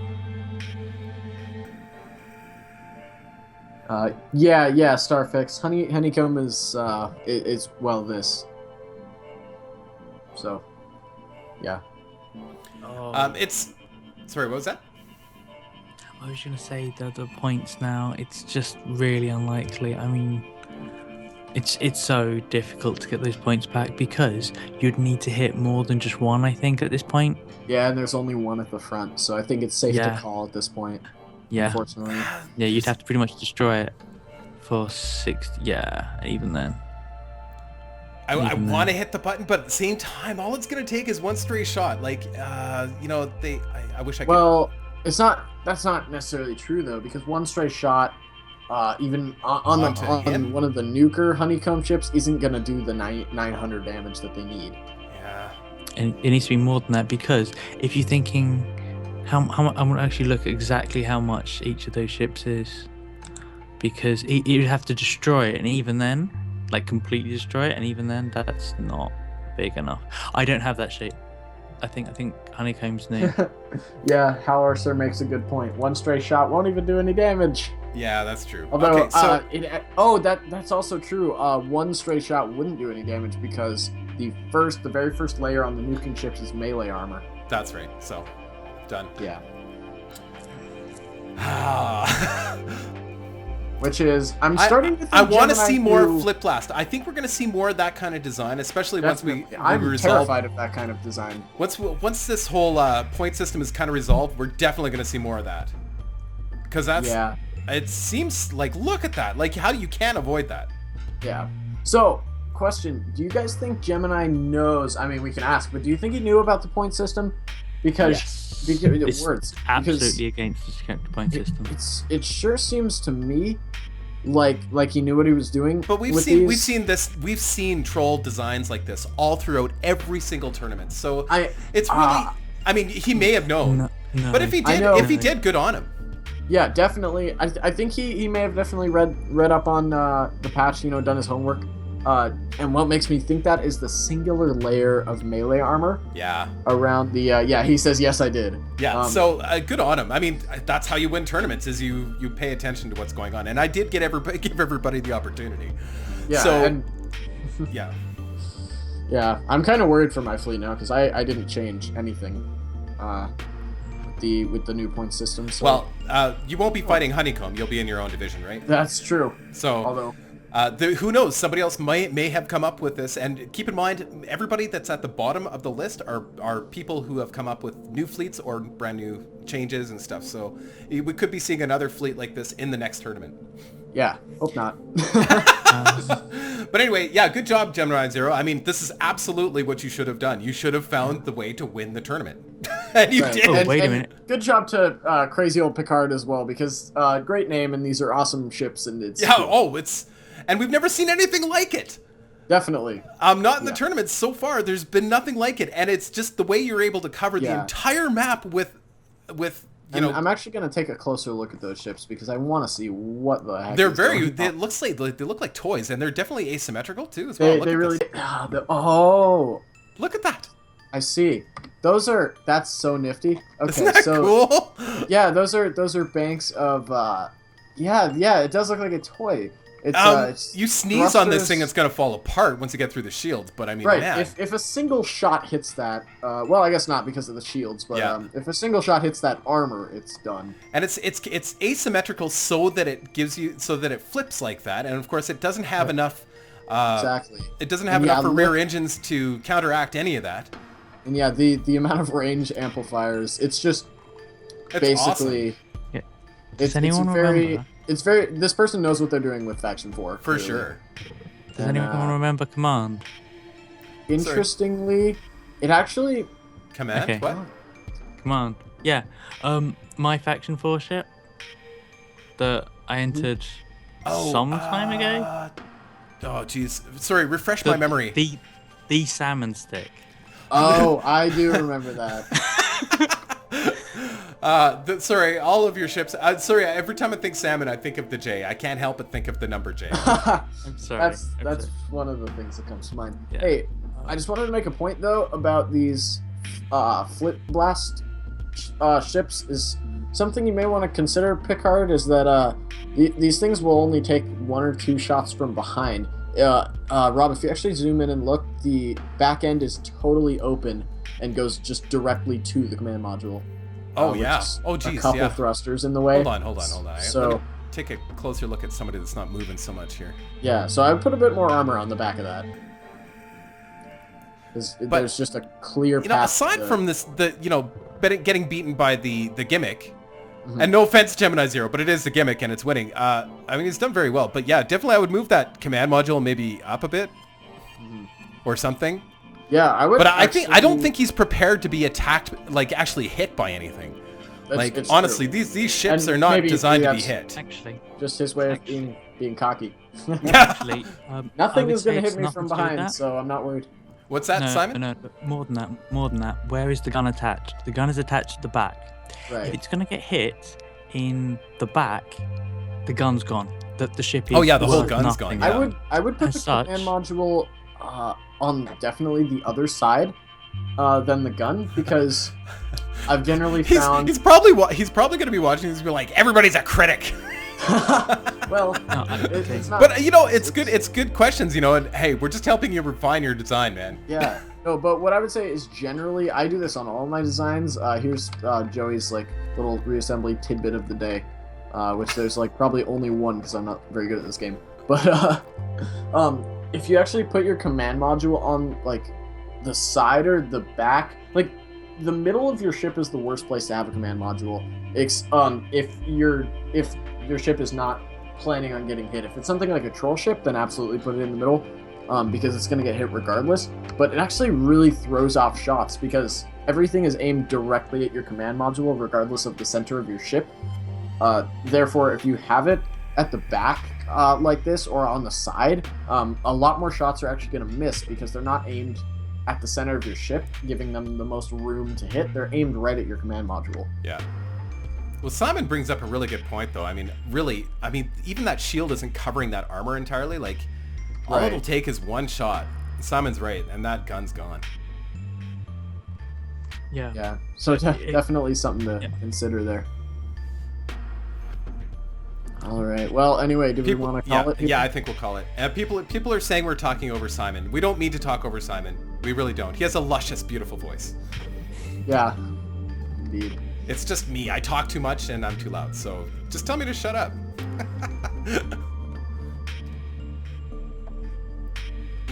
It's so funny since I'm watching the Skype screen share in like 20 frames per second. When I switch over to my reassembly that's at 60, it looks so smooth. And the fight for the final two. Oh yeah. Wow. Well, I actually didn't rooting expect to see Waste 47 in the final. I don't know. I'm rooting for Waste here, just because I want to see Starfix get beaten. No offense, your design is awesome. Therefore, I want to see it beaten. I agree with you. On the other side of it, I just can't see it happening. Yeah. No, I hope, but I don't think. I hope just because it'd be something different, but we've seen the exact same things happening. The big ship's gone already. It's in a tiny little piece, yeah. Yeah. So what do you think, Simon? I was actually, I have nothing to add at this point. Yeah. It's Simon's silence screams loudly. Sorry. Simon's silence in this matter tells us everything we need to know. That it's all over for Waste 47. Yeah. Yeah. Although he may get some drones. No, never mind. I take it back. I really want to know what those sticks do. I would guess nothing because they're on them. sticks with a... Yes, but they certainly have a function. You wouldn't add them if they didn't do anything. So it's got an engine, a command module. Wait a second. Are those... Okay. I was thinking that it's actually a modular gun. It's not. It really not. isn't. It's worth nothing. It's just armor, so I don't know. It's just an armor and a command module and an engine. I think they're just there to distract the enemy. Maybe it's a very, very simple war banner. Maybe it's this war banner. It's a stick, and it's the sign of the sniper. It's just a big long piece of nothing. That actually makes sense. Yeah. It might be actually something different. You know how some of those Faction 4 ships were running away? The Tinkerell ships were just deciding to turn around and flee. Yeah. It's possible these lines are there. Well, I can't. I have to face forward and start attacking. Maybe that's. You know, who knows how maybe there is something to that actually, Simon. I gotta say, Starfix is a genius if there's something to that. It would be interesting to experiment with taking out those sticks to see what would happen in the same scenario. We can after the tournament. We can actually after the tournament. I don't know if I don't want to mess with that online because, you know, that'd be ruining his secrets. So I don't want to do that to him. But definitely, yeah. Yeah, but I might do some independent research. We want to know, but we shouldn't give it away. Anyway, Waste still has this big ship. Yeah. Although that might change. Oh. Yeah. Well, it lasted long enough to commentate. Well, he actually managed to destroy way more this time. I mean, yeah. Centipede Destroyer is down to 4 ships. Centipede has 4 out of 100 ships left. And actually a lot of drones. Yeah, Waste got almost 3-4 times the damage he did last round, but not enough. Yeah, but he's still got these little. He's got these little tiny ships. Yeah, but it's over. Launching drones. Okay, never mind. And it's over. All right, so here we've got some big Faction 4 ships, and of course Honeycomb.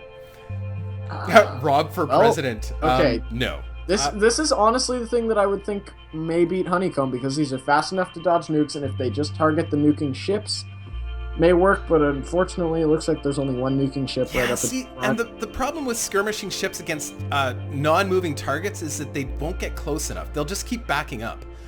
Yeah. So I just can't see it. I can't. They're all gonna focus on this one ship, and backing up like that, they're never gonna destroy it, and it's not look good. Again, I have to hand it to you, Gemini Zero. Well done. Definitely. You beat the system. Over and above anything, you've beat the system. Even of course, the sniper ships that you're about to face after this, you're gonna win. Guaranteed. I don't know.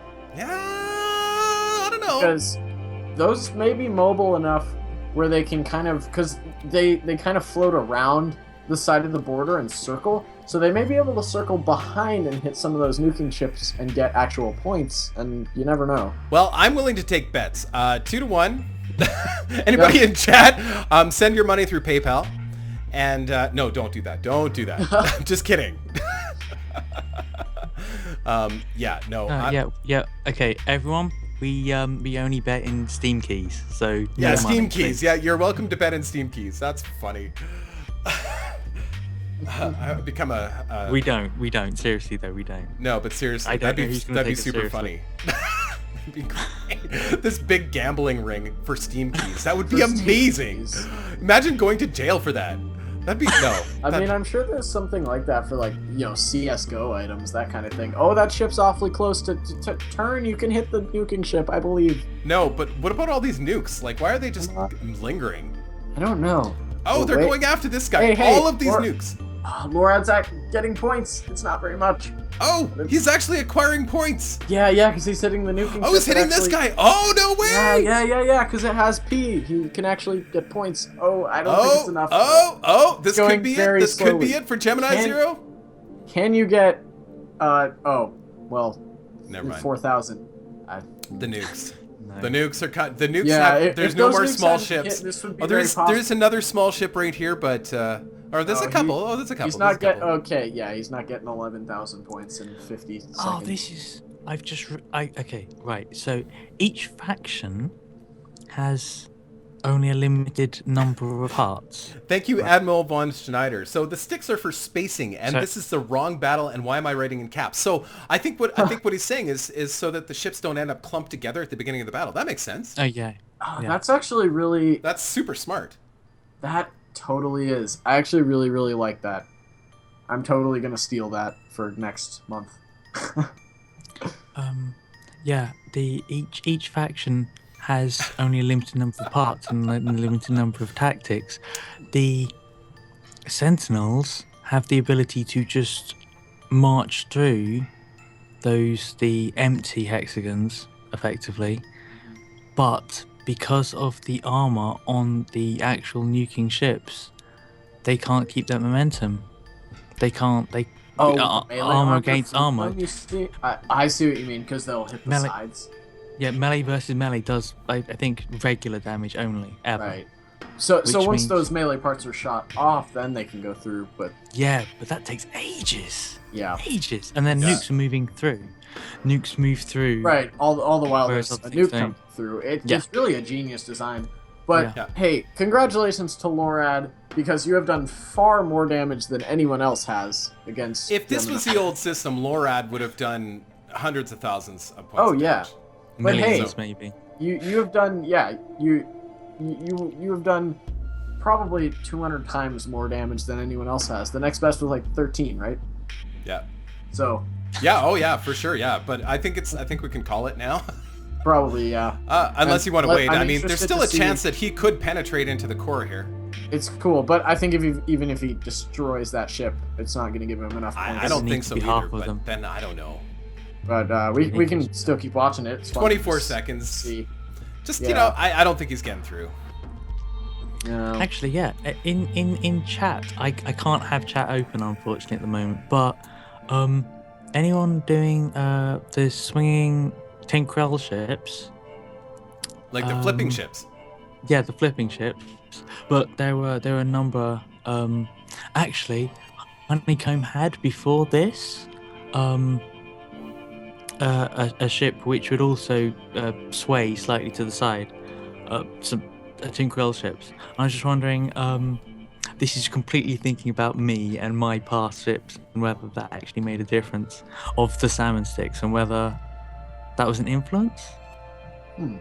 I'm curious of whether this is a completely You know what? It's separate... quite possible. I mean, this is where everybody gets all their ideas for ships. I mean, it's a tournaments. I mean, I'm sure. This might be interesting. This could be interesting. This is the first time we've seen this. They're all going to hit the nuking ship. This may be the turnaround. This could be it, guys. I'm very excited. Look at that. 350 points already. Except they did so much damage that it actually blew that thing away. Like, it actually pushed it away. If they keep focusing on that, I'm worried about the little ships getting nuked. But, I don't know. It may happen. Gemini Zero is already accumulating points, though. Yeah, but no, okay. Lorad should get a gold star for winning a round. Oh, for sure. Lorad has actually done very well. Yeah.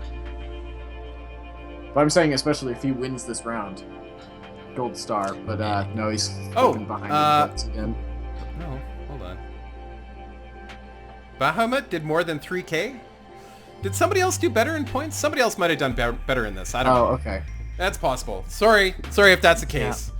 We can't remember what we did 3 minutes ago, so my apologies. Yeah, because that was the because it had the melee armor, so it could march through and that's attack right. So face yeah. to face. Right. Yes. Lorad is in the final. He will be winning a Steam key. Yes, that is correct. Yes, he does. Right. Yes, that's true. Also, anybody in the final four gets a Steam key. Doesn't somebody else gets a Steam key too. The other two guys that are still competing on the other side, so it's I can't remember the names of the Yeah, me neither. The green one with the arms and the sticks, and the other one. Yeah, I don't remember either. Sorry about that, guys. I don't remember what's happening at all. Like what? The Steam keys get sent via email, via the same email that you sent to me when you when you sent me your fleet. So if, for example, and this happened last time, so if you sent me your fleet via email and then you won a prize and then you deleted that email address, it doesn't matter. I will be sending that key to you via that same email. So yeah, that might be a problem. So don't delete it. So don't delete it. I know that some people are nervous about sending emails and stuff, and I get that. I totally get it. It's your privacy and all that. But I don't have any other way to communicate with anybody that's reliable. So Yeah, and not everyone who has the same name on like in different locations, like on Steam, or whatever, will be the same person. yeah, that's right. For example, there's another person called ShakeyBox, and I didn't expect this, who has a very different Line of work. approach. Yeah. Yeah. So yeah, or perhaps you're just in a funny business and you're just trying to cover. True. Yeah.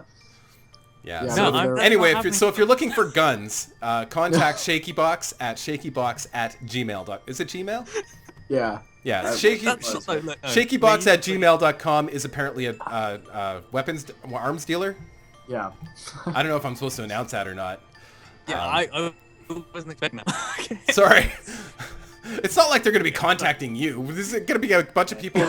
Hey, do you have any reassembly guns for me? Like, there's going to be a bunch of people like sending emails to. Adam von Schneider says just use straw poll for communication. Yeah, that's a great idea. I'll send all Steam keys through straw poll. That sounds like an absolutely fantastic idea. I think it's all over, guys. What could possibly go wrong?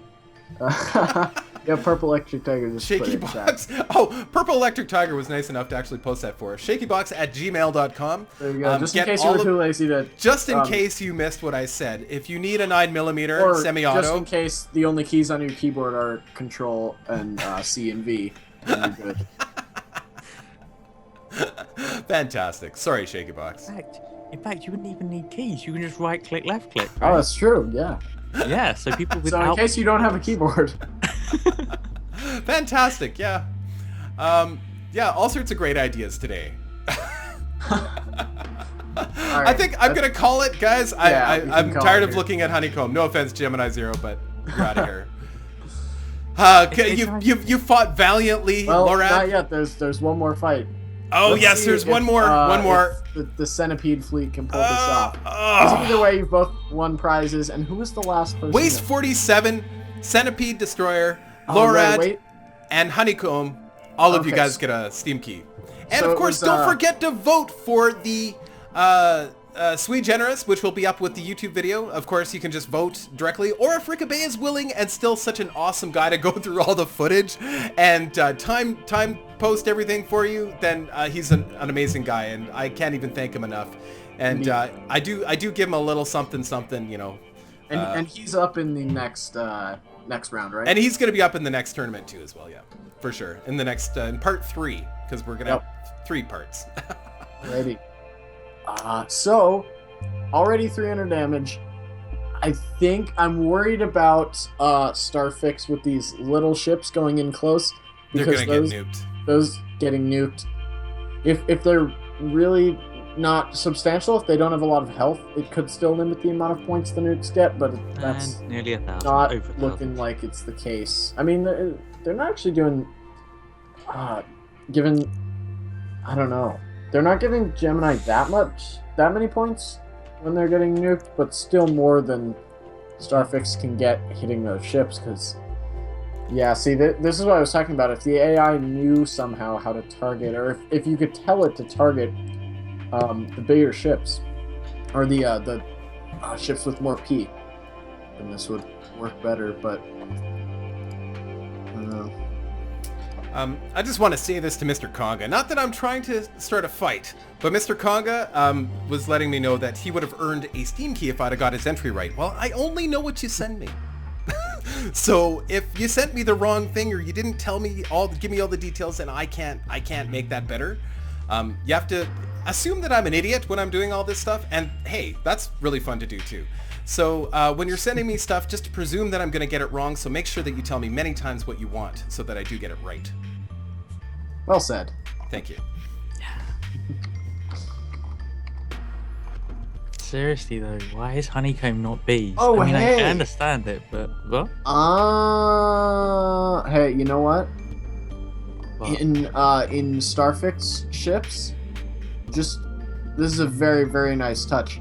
The modular guns they take up 0 space. They're completely layered below all the rest of the armor and everything. Oh.